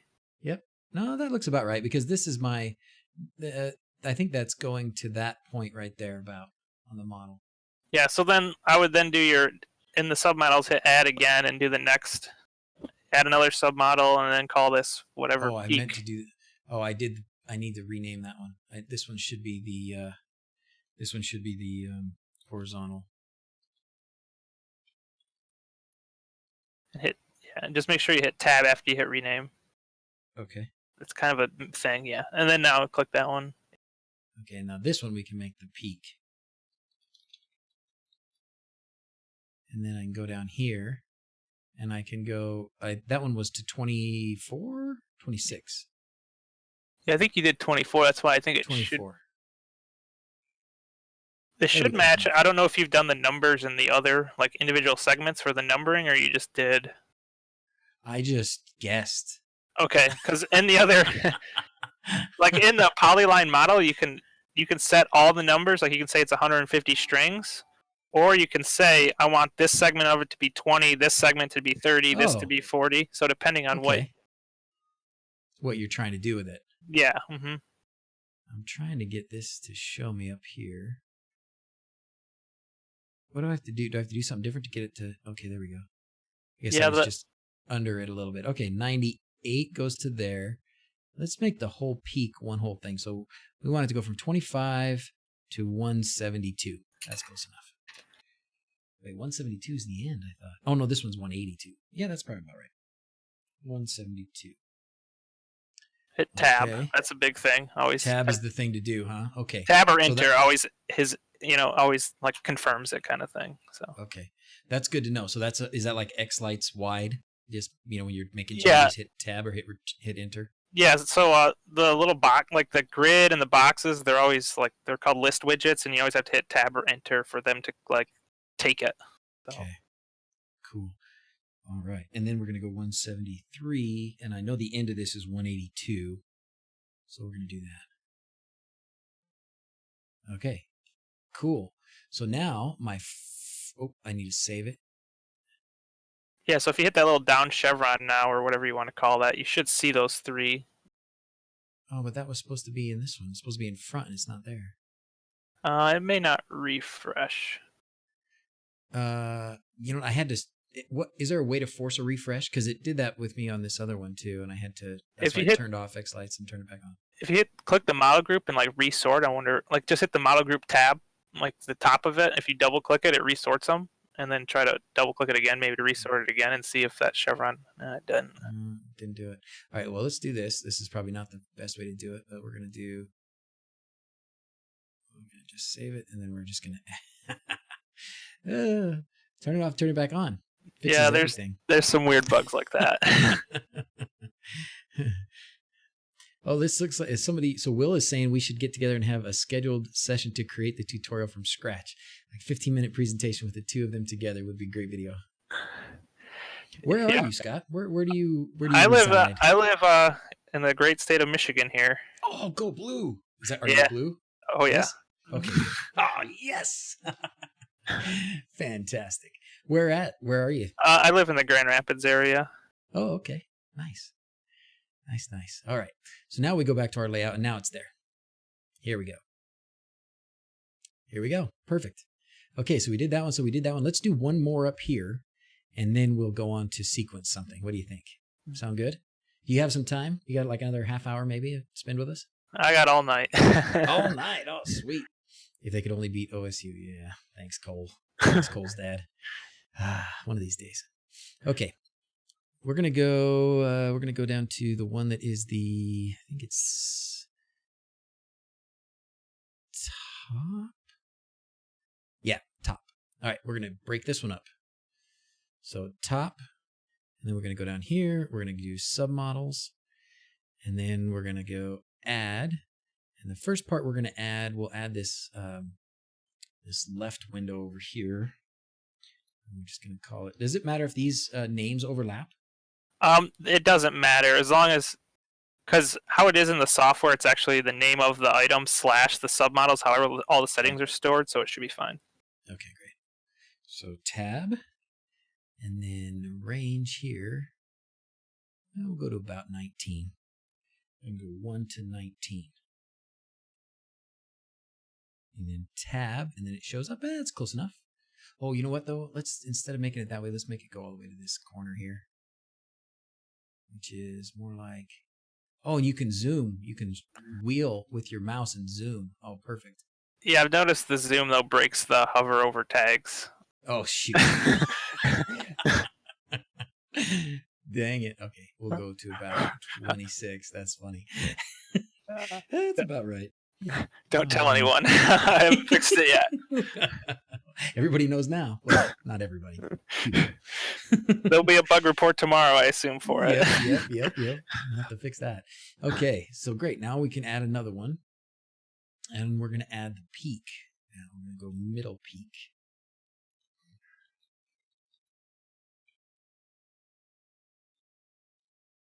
Okay. And then tab. It's invaluable having somebody like you, Paul, Scott, sorry, Paul, that knows what they're doing here is so helpful. So thank you for being here and being willing. Yeah, I've also worked on the manual for like the last 6 months trying to update that. So I spent a lot of time going through all the nooks and crannies trying to figure out stuff. Awesome. Okay, come on, hover. 106, that'll do. I guess I could also just guess and change it if it's not right. So once you hit tab, it shows up. There you go, perfect. Okay. Ooh, here's a question. When I break this up into submodels, can these numbers on the node ranges be discontinuous? Yeah, submodels can pretty much be anything. Like if you wanted to just do like the 10 pixels in the top for some reason, you could make a submodel. It's just those 10. So if I went back to this one and added this segment over here, would that be? That's fine, yeah. Oh, okay. I think I want to do that. So this one ended at 106, and let's see, this one goes to about... I know you haven't done a ton of sequencing yet, but it does affect how the sub buffer is made, which is a little more advanced, how the buffer and how effects are drawn. So, and I did notice you have all your nodes starting on the left, which is good. So now your buffers will be left to right, which makes logical sense. So there is some things there that it's a little bit more advanced, but you should be able to just put the numbers in as long as you keep them in numeral order. It'll have a pretty linear buffer. So.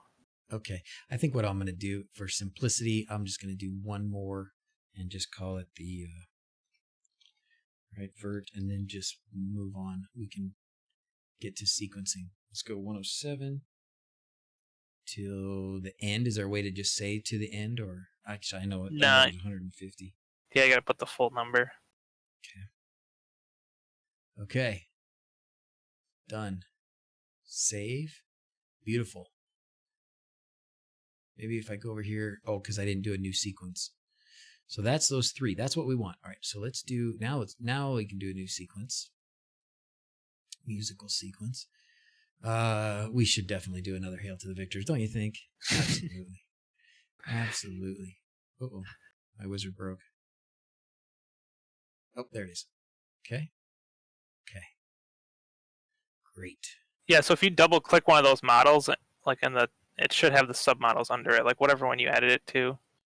Oh, that's not right. There you go.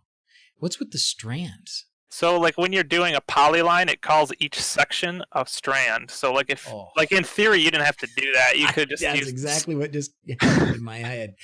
I didn't have to do that. I could have just done it based on the strands in the polyline. And in the layout tab, you can actually change those names so it doesn't say strand 1. If you click the strand node names option down a little bit. Oh, strand node names. Oh, okay. So strand names, node names. I've never used this, so I'm trying to remember what it does. Oh, you didn't select a polyline. That's why you have your rear selected. Oh.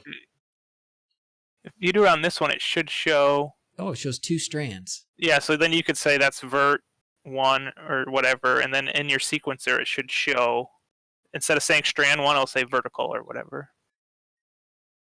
And then trash, because that's where the trash cans live.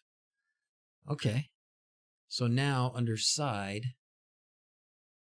I've got the garage part that's over the garage, and then trash is over the side of the house. Oh, yes. Cool, man. Okay. Sweet.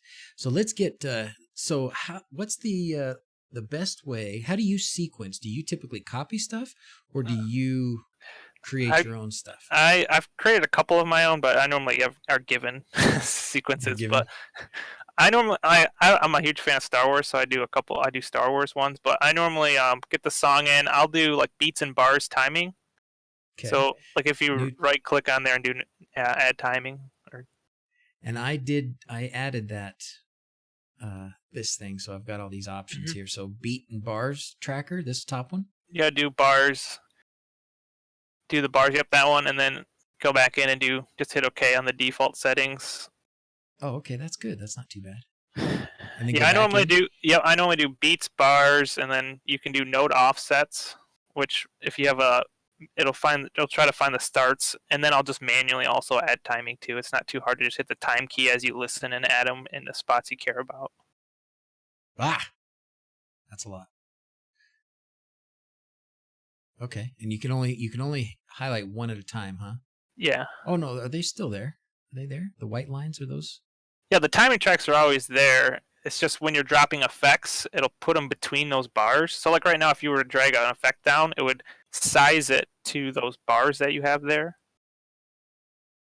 So that's what the idea behind the timing tracks is. So like if you were to put an on effect, it would make it into that space. Right there. Mm-hmm. So And if I were to change it to beats, then it just makes it smaller. Gotcha. Yeah. Okay, genius. beats are normally not too useful because they're really fast unless you're using, there's like the VU meter, which is kind of like a way to automatically do stuff. Sometimes you can have it go with the beat and do flashes and things. Oh, is that what it does? Now, when I was trying to play with this VU meter the other day, I wasn't sure how it worked. Does it need an input, like a microphone input, or it looks at this? Yes, some of them use the waveform and some of them use your timing track you have selected. So if you, that select effect box, if you close that right now on the left, you could see more of the VU meter settings. The bottom one's a select effect. But so there's different types of VU meters because it's kind of turned into what some people call the auto sequencer. But so any of them that are like a timing event, those are based on timing marks. So if you were to select that, then you could select like a timing, and like if you went like so bars. yeah, right below it there where it says new timing is currently the track. If you did like beats or bars, you could have it then go with, I don't know. Wait, what do I have it on? Oh, I have it on the small all. That's why nothing showed up. Duh. Hit the down arrow if you want to go down quickly on your keyboard. Oh, nice. Oh, look at that. So it basically divided your house into 6 bars right now, and every timing mark it's going across to the 6. So like that top setting is bars, you could make it like. So every beat it's changing. So if we start it. Yes. So we could stretch this out. And first we need to render because I changed the colors because we can't be doing no red and white. Oh, let's see. Somebody just come in and steal something from behind me?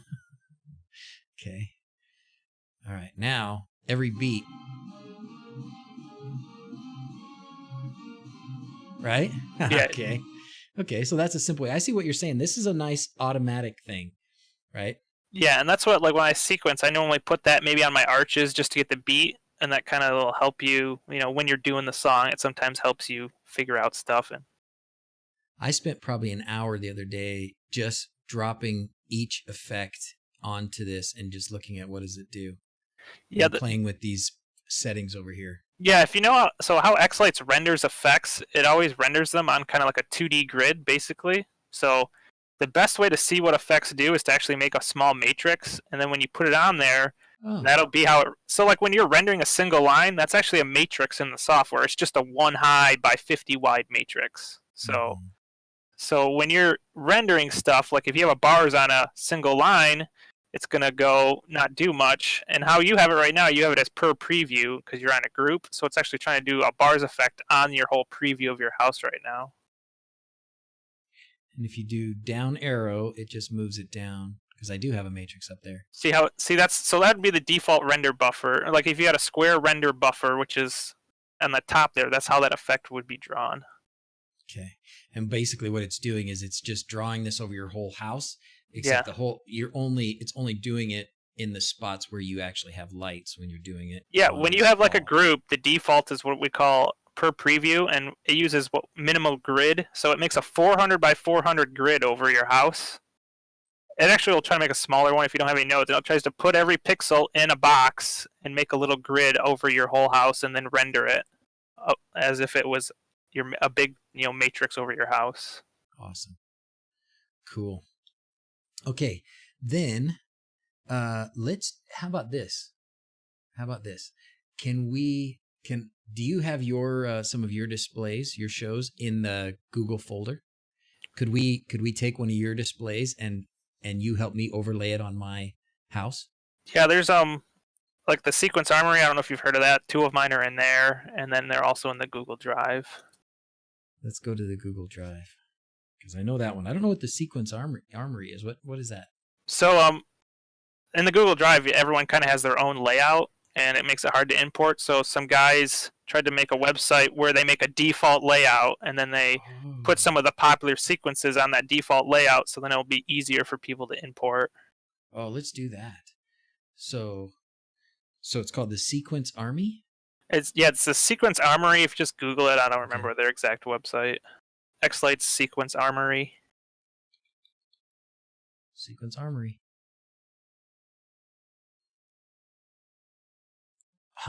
Cool. Browse sequences. Awesome. All I Want for Christmas. And then so you've got something in here, huh? I have a Star Wars like EDM one, and then I have Mary Did You Know. With Star Wars? No, they're 2 different ones. Huh? Oops. Search Yeah, for Star Wars. you might have to. It's the Imperial March, so I don't know what they listed it under. I think if you just search my name, Scott, it may pop up. Yeah, that Here's one. the Imperial March. Cell Dweller? Is that you? Oh, Scott Hansen. There you are. Yeah, Okay. it's like an EDM dance remix. Yeah, you have to have a Facebook That's login. awesome. So. Oh, I can do that.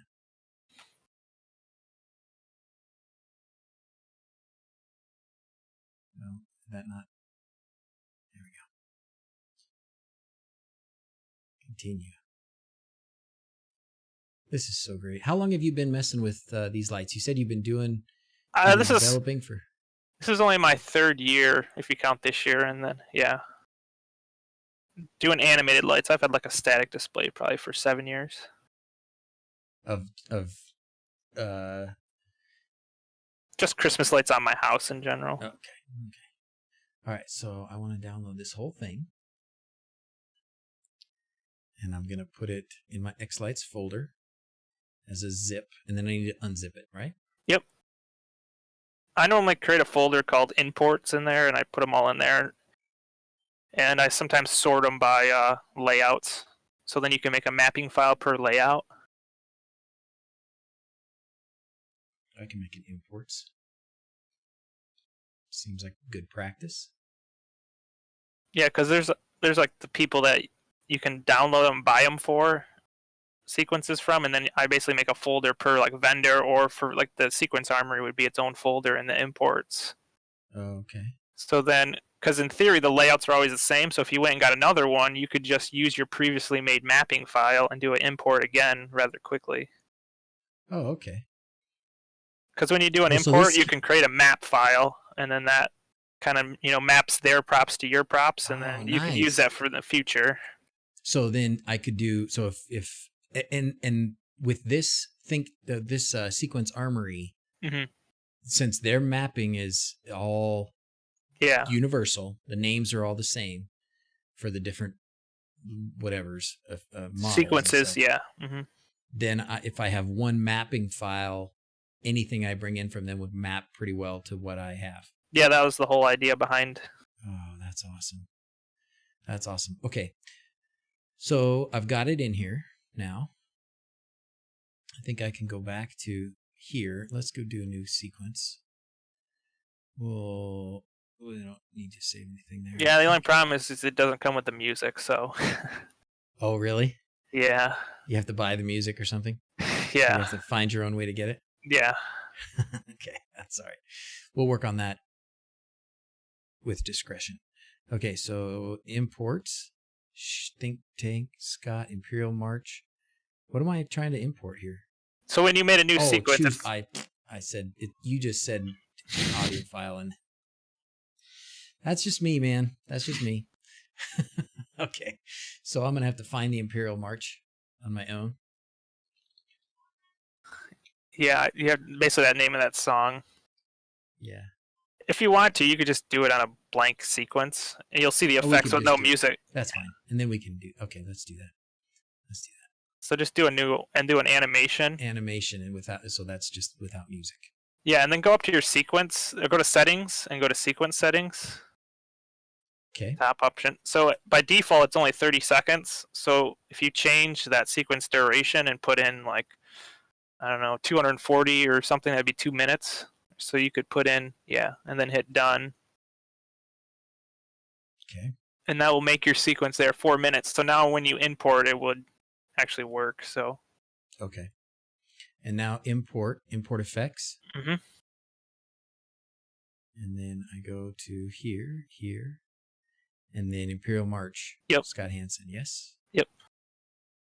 Okay. Now,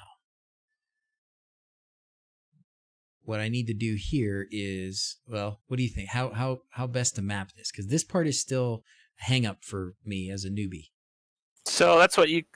There's a couple of ways we could do this. Like you could open another instance of Xlights, and we could look at the sequence and see where things are. Okay. And then see where we want to put those on your house. That's kind of like the best way I've done it, how I would do it. That seems, so when Paul was helping me the other day too, another guy was helping. That's what he had me do as well. Yeah, so if you change your show directory to that imports, yeah, just that imports, then think take sharing. I think it has to be that one, and then hit select. Yep, and then now open the sequence.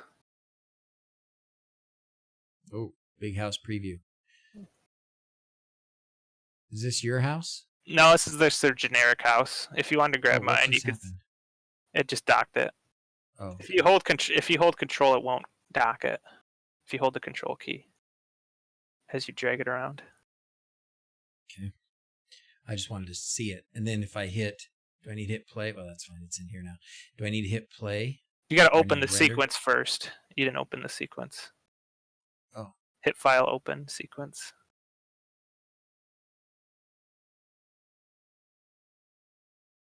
And just hit done. It won't fund the file, but it'll convert it to an animation. Yeah, just hit OK. Okay. So if you do a render all, then hit play. Yeah, you really should open it, do a render all, and then when it's done rendering, hit save, because then that'll fix like file links. So in your sequence, if it's referencing video files or pictures, those, when you import or when you download it, Xlights doesn't know where those files are, but when you render and hit save, it'll actually go through your show folder and try to find those files. So if they're just in a subdirectory of your show folder or the show folder, it'll relink them for you. So this is actually kind of a step you should do before you import. Okay. So do this opening up those second Xlights, open that sequence, render it, then go to the other one and import it. Is that what you're saying? Yeah, so you have to hit save right now. So like it rendered, it relinked all your files, and then if you hit save, it'll save those to the XML, and then when you import it should find the new links. So cool. Yeah, so like they have whole property, which I would probably map to your all group that you have. Hold on one second. Edgar. Oh, it's yep. I think Edgar too. All you have to do, make sure that they're on. Well, maybe somebody else will help you. Thank you, Paul, for helping him out. Okay, sorry, got distracted by the chat. Say that again.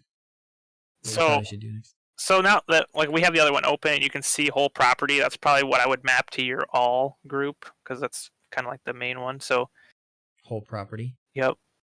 And so I just drag that over here to all. Yep. Okay. And then okay, we have to go back to the other sequence and see what else. Do we watch it to see what? Yeah, you can. Yeah. I can close these down a little bit, right? Whole property, whole house, icicles, doors, spinners. arches. You got so much more stuff here. So when you drew this, you did this sequence, but this isn't your house. Yeah, so I did it on my house, and then there's a guy in the armory who remapped it. So I actually know where my stuff is. I don't really know where it is in this house. So. Oh, okay. Cool. Well, let's do something like let's take something like pixel poles. What do these look like? Let's watch it.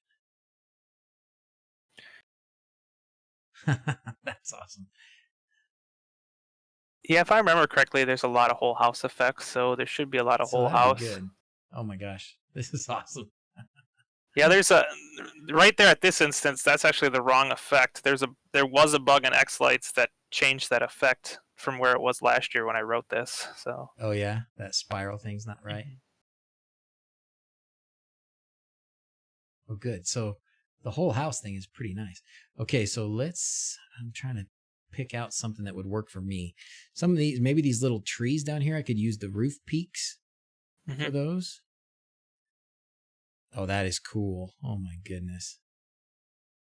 Yeah, they look like you were flying. If you get the original version from the Google Drive, and I don't think they have it here, I actually have I have a video file from Star Wars Episode 2 in there, and there's actually portions with like Yoda.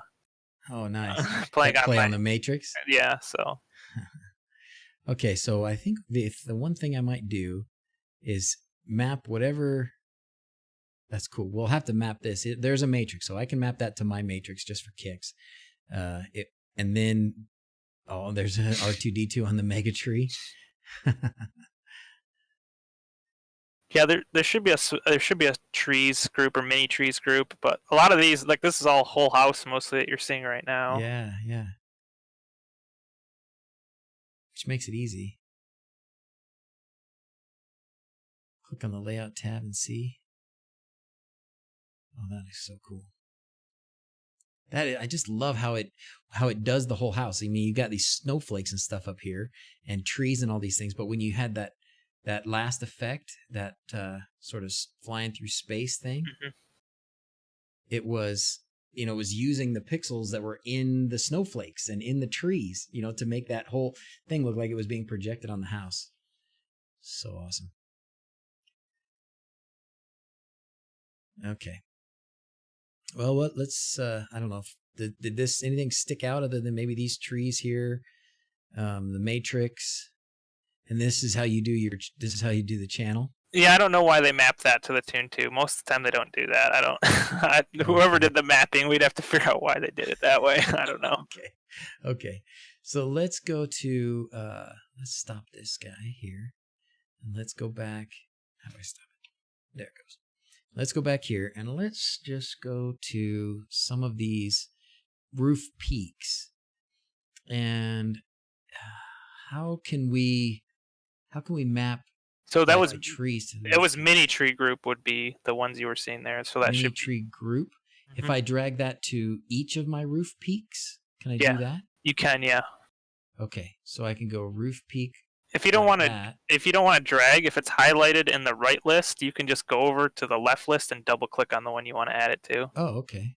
So if you just double click in the box, it should populate it. Okay, great. And then the upper also had a roof peak, right? I don't know if you added it. No, we never did it because we decided it was the strands.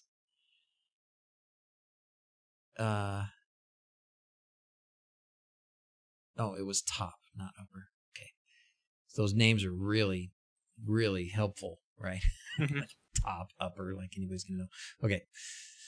And then the matrix. Let's do the garage matrix, and then we'll call that good. Okay. And then we go over here, and we double click. There, matrix. All right. Yeah, so now... Yeah, if you hit save mapping there, it'll create an XMap file or a mapping file. And then you can put that in your folder, and then if you were to ever take another sequence from there, you would just load that mapping, and you wouldn't have to do that double clicking. It would just know. Load mapping right here, and I would load that. I could go load mapping, and then I could just pick this.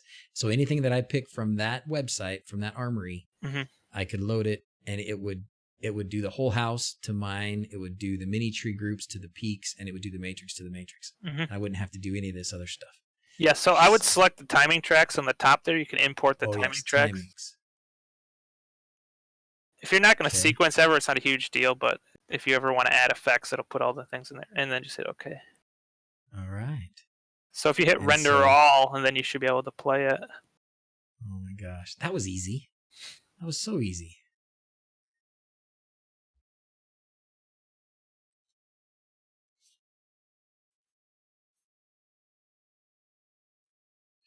All right, let's do it.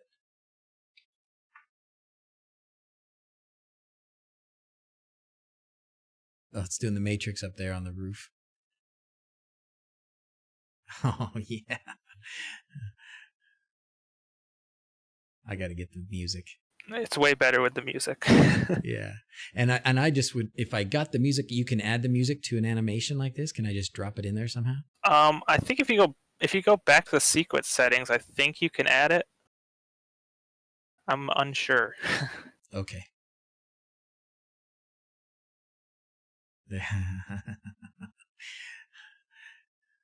Oh, yeah. I like that we did a good thing with the mini trees and the roof lines. That works good. I like it. And this part was cool. That's my All attempt. this tells That's my attempt to fly through space. I don't know if it you worked. are, but It worked. No, it worked. That was good. I like it. Well done. Now, all this tells me, and I showed my wife the little one that I made the other day, and I said, you know what this means? It just means I need more lights. you gotta get a mega tree. That's pretty critical. Yeah, I do got to get a mega tree. We need to build one. I think I might take these RGB lights and RGB man lights and build one. I know that's what my wife tells me too. We need more lights. I'm like, sold. Yeah, easy. No problem. Ow, stop twisting my arm. How tall is your mega tree? I only have a 10-foot mega tree. So I do 16 strands by 50 nodes, and they're 2-inch spaced. Okay. It's a good starter tree, but I hope, like, I only have a single-story ranch house, so it's not that large of a house. But you have a dual-story, you have a 2-story, so it's, and once you start getting above 10 feet, then you start having to do like winches and stuff to get to the top of it and raise and lower, and that adds a lot of complexity to it. So I started with a simple tree. It's just a 10-foot piece of EMT. This works pretty well. And so it's a 10-foot piece of EMT, and then you just stake the strings into the ground, or what? I took a 1/2-inch PVC pipe and bent it around in a circle and screwed it together on the end, and then I just used bungee balls. So I have that piece of 1/2-inch pipe staked into the ground with rebar in like 8 spots, and then I took bungee balls and then put those through the bottom of the strips. And I have a mega tree topper from Boscoyo Studios with J hooks in it. So. Wow, Paul's got a 12-foot tree. And then how many is too few? I love that my roof lights on fire like that. That's awesome.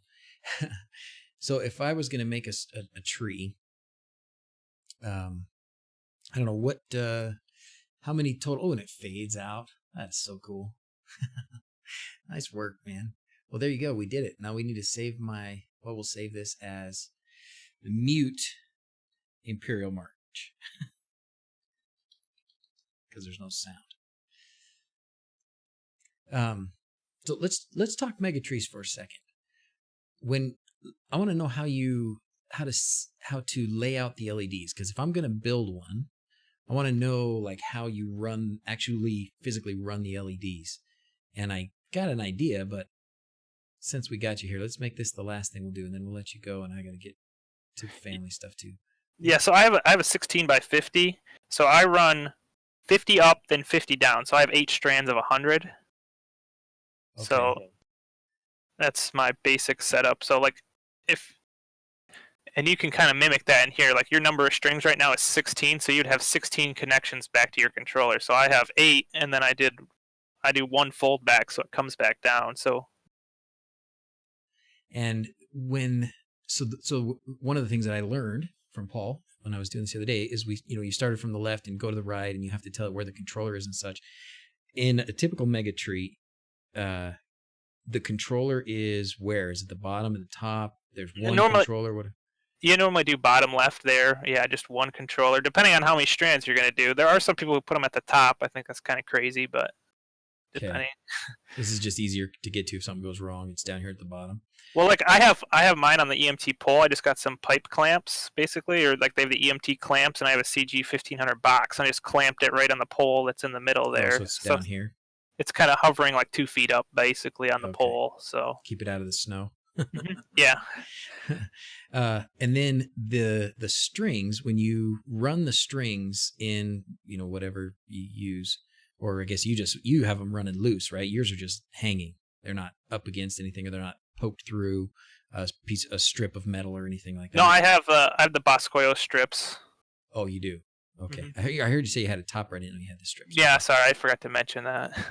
So if you start down here and then you run up and down and up and down, is that how they go? Just like that? Yeah, so I actually have 18 strips. So it goes, the first strip has the lights starting at the bottom, they go up on one strip, then it jumps over to the strip next to it and comes back down, and that's the first string of lights. It's 100 LEDs, and then the third strip or the second string of lights then goes up 50 and comes back down. So it's okay. So it just goes up and down, and then they chain together at the bottoms. You just keep going. Yeah, I have them all go back to the controller. I have I have a 16-port controller. So I have, the first string goes to the first port. So if you had, but what you're using is pixels too, right? You're using the 2011 pixels. Yeah. So somebody was asking in the chat Victor's asking about strips. These are the strings, right? These are the WS2011s, not like a line of, in the IP67 or anything like that. It seems like everybody who gets real serious about doing these, that's what they use. They use those pixels. Is that true? Yeah, I have seen people who do the strips, and then the problem with strips, they break if you flex them a lot. So if you take like the strips and put them on like a piece of EMT or zip tie it to that and keep it very rigid, I've seen trees with just strips on a piece of EMT conduit, and those look really good too. So they're just not quite. Yeah, and it's more of a flat tree too. Like you could basically get a bunch of EMT, make kind of like a flat fan out with the strips on it, and it worked. That's another way to do a tree. It's just kind of whatever's your preference. I'm learning the hard way, and Paul Thomas here in the chat is saying don't use strips outside. I had some strips here, and I was doing something the other day, and I thought, I was waiting for some paint to dry. I was waiting for paint to dry on my matrix, and I thought, well, I'm going to do something with these. And my daughter says, put them on the castle in the backyard. We have this playhouse castle. So I went out to the backyard, and they're just the IP65 strips, and I put them there under this little overhang, and it all looked fine. And then I looked at them last night, and it stops at one point. I haven't gone out there to troubleshoot it yet, but I think what has probably happened is it probably flexed too much, and it broke the copper in the in the bend there. And I'm afraid that it is going to be a pain for me to have to try and fix that or take it down. Darn it. Okay, so let's pretend we're building a tree. Let's say we only want to do, what if we want to do a 180-degree tree? Do many people do that? That's what I do, yeah. That's pretty common. Okay, good. So 180-degree, 3 rotations. What does this mean? Rotation 3. Do you know what that means? I have no idea. Okay, we're going to leave it. Spiral wraps, we're not doing spiral. Bottom top ratio, what is that? So that's like if you wanted to be a cylinder, you would make it like 1. So basically the bottom is 3 times as wide as the top. So okay. So that's why it's 6. The bottom is 3 times as wide. Yeah, 6 or 6. I don't remember the exact numbering what it does, but that'll make it. You can make it basically like a tube or make it really narrow at the top if you adjust those numbers. Yeah. Okay. So based on the shape. Okay. So if it's 1, it's just straight up and down, and 7 is more narrow at the top, such as Yeah, it might be like 1/6, so it might be like 1/6. Sometimes we use that as the dimensional things. What is too few strings? Is 8 too few strings? Like I have a 16 by 50, and I don't think that's very dense. Like I try to play like you can't really play like Singing Faces kind of work on it when you only have a 16 by 50, but that's why a lot of people go to like a 32 or a 24. And you can get a little bit more. 16 by 50 is probably the minimum. If you would really want it to look good. Okay. Great. And then strands or strings. This is just how many inputs, basically, right? Just one input. No, so number of strings is actually your number of controller connections. So right now you have like 16 strings going back to your controller. Oh. So if you only wanted like 4 connections, you would put 4 there, Okay. and then you would do your strings per strand to 4. If you type in 4 here, then it would basically Look at that. What did it do?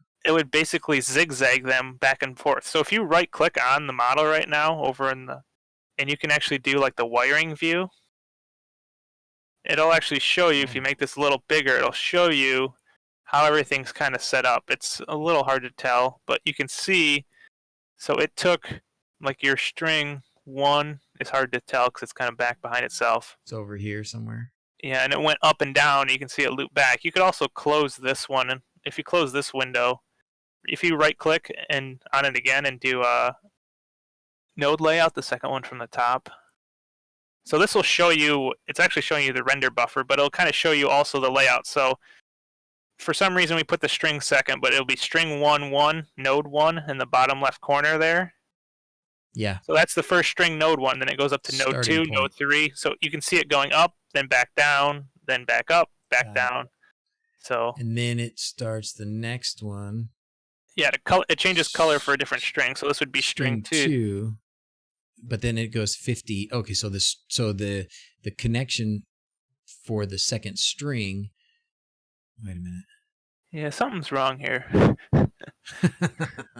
Okay. We probably didn't do something right. Yeah, I don't know what's going on here. This does not seem right. Okay. It's funny how this changed how it looked. Yeah, you changed. So your nodes per string, we need to change that to like 400. Sorry, that's why. Okay. Or 200 because we want to do 200. Okay. Now it looks normal. So now it would be basically it's 16 up and downs of 50 right now, back to that original. So the nodes per string. Yeah, so you have 4 connections to your controller, then you did 200 per string, so that would be a total of 800 lights, and then 4 strings per strand are how many basically up and downs per strand of lights. So since it's 4, 200 divided by 4, you have 50 lights going up, 50 going down. And you can't see much with that. Okay, that was the wiring view, so we'll go back. Let's go back and look at the node layout again. And so the node, the node number restarts at each controller, correct? At each new string, yeah. So each new string. Yeah, so yep, string 1, node 1, and then it went down. If you scroll all the way to the bottom, you can see all the way to 200, and then it stops there, and now we're at string 2, node 1. Mm-hmm. Okay, and then we go to 200, and then we're string 3, node 1, and string 4, node 1. Okay. So each of these points here would be connecting to a new controller. Connection page. To a controller. Yeah. Okay. And you can actually see, like in Xlights, I don't think it'll work with your pixel too much, but if you scroll down, you can actually set up it. If you scroll down, there's the controller connections. So if you'd say, like right now, there's controller connections, you have port. If you put 1 and then hit tab, if you see, like now above, it says tree, it has the channels, and it says WS2811 1-4 at the very end of it. Right here. Uh-huh. That's the 4 connections now. It's saying you're connected to port 1 through 4 on the controller. Okay. And if you actually go back to the setup tab, you can actually see, I don't think it'll work on because you just have, if you right click on whatever controller that would be on, it's kind of probably just in a random one right now. It put it on this one for some reason, I saw. But if you right click and do visualize controller, it's not going to show anything because. Yeah. But it'll actually try to show you what ports. Like if you had a 16-port controller, it'll try to show you what props are on what port. Yeah. So cool. All right. Well, that gives me some information. I'm going to delete this tree, but that gives me some information as I try and figure out how I'm going to build one, or what I want to do with it. So awesome. Any other questions? You guys have questions for Scott or for me? Thank you again, Scott. I would love to get up to Michigan and see. Well, I guess I can see your house without getting to Michigan. But anyway, next time I'm there, we almost went up for the Notre Dame game this year. kind of glad we didn't go because it rained so hard, but wish we would have gone to see him win so well. But Yeah, I was at the anyways. Army game, and I was at a second game too. I don't remember now. Oh, But it's been too long. Been a few years since I've my been there. cousins have season tickets, so we go to some of the games. So. Oh, nice. Cool. Well, thank you for helping me get this. Thank you for helping me get this done. I think. Do you want some stickers? I think you definitely earn the sticker award for the day. If you want to give me stickers, the reason I actually found you is I use OpenHub. I'm on the enemy team, I okay. guess. So I do. I've written some software for OpenHub as well, so I work on that a little bit and do a lot of home automation stuff. So. Oh, okay. Well, cool. Well, that's all right. We have some, we have OpenHab users that we tolerate. It's just fine. As long as it's not OpenHab and Ohio State, then we can get it. I'm almost jumping on the Home Assistant bandwagon. I see your videos. It looks pretty. I'm telling you, it's pretty robust, man. It's pretty good. All right. Let's see. Who else did we give? Let's see. The other day, Paul, did you get stickers, Paul? Or did we talk about you having stickers for helping the other day? Because if not, then I think we should award Paul and Scott the stickers for the day. What do you guys think? Objections? Speak now, or this is really a dictatorship. I can do whatever I want. All right. I'm just waiting for any responses in chat. Yes. Kenneth says yes. And I want to know about Henry. Henry, we were doing this for Henry. This one's for you, Henry. I think we should send Henry some stickers too. Henry, you get some stickers too. Scott, Paul, and Henry are sticker winners today. That's what I say. So let it be done. All right. Let me call up the kids. Let's see if my cube works today.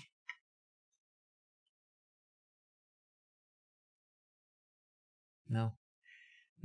Something's up with the cube. Stop and take questions. Chat is loading up. All right. I don't know how long ago you sent that, Tyson. Oh, just now. Okay, good.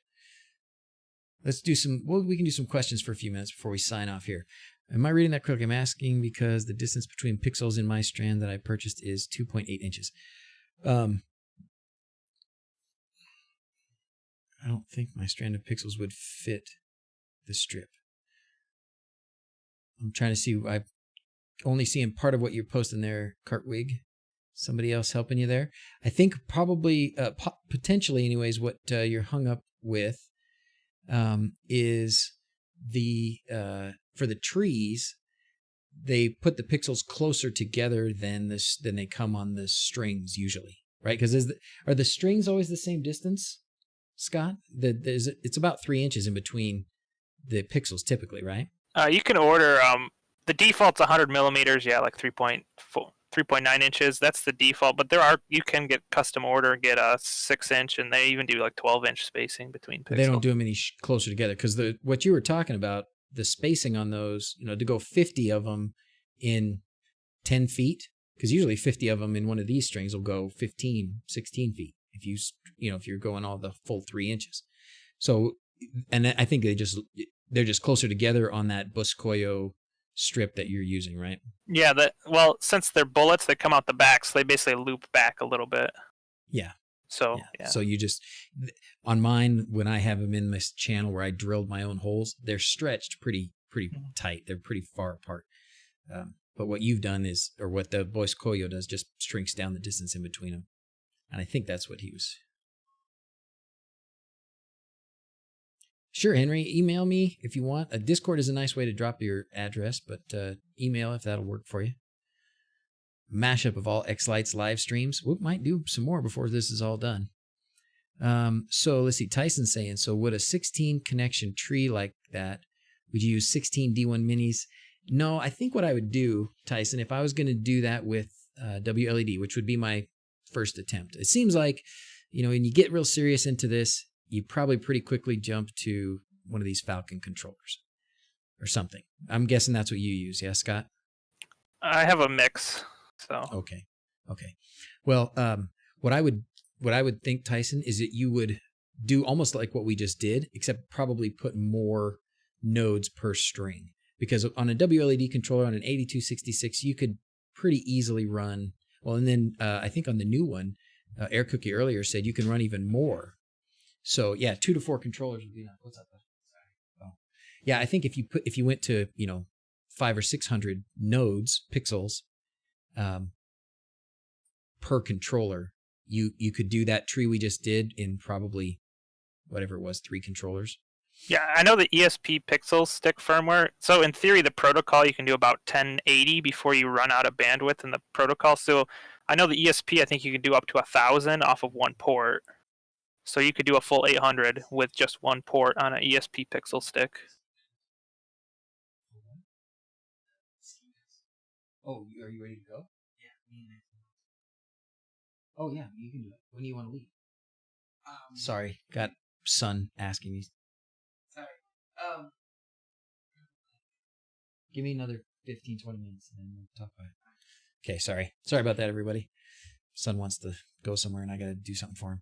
All right. But yes, you can definitely do it with less controllers, but you wouldn't do it with one, I don't think. I think you'd have a pretty tiny tree. I might try and take some, I got to see what lights I have. I was going to try and piece something together, but I've used so many of them lately. I don't have a lot of extra lights. I might have to go over to Mike's house and buy some more lights. Why not? Why don't use the D1 Mini, Edgar says. I think, is he asking you? What? Real life mixing with the stream? I know, right? It's crazy. The D1 Minis and these kinds of things are, I think, very good. They're great for a lot of this stuff. When people get into these really big lights, they want... this would still work. In fact, it's funny. When I was over at Mike's house, the RGB guy's house, he opened up his controller box and he had his Falcon controller in there, and it had this same, basically this ESP01 chip right here was on the board. It was the same. I looked at it, it's like, oh, that's the Wi-Fi chip right there. So they're using it for something else on that. Obviously, it's not doing all that kind of processing, but anyways, one works fine on 800 pixels. So you might be able to do, yeah. I mean, it's going to depend on how much information you're throwing at it, but it should be pretty good.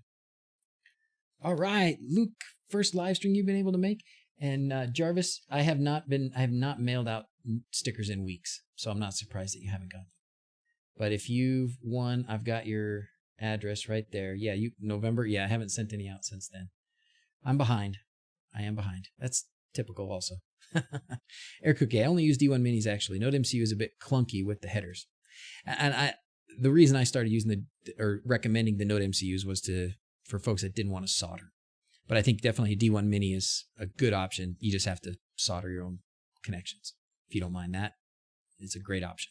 They're basically the same otherwise. All right. Okay, I think we get ready to sign off. Let me just do this.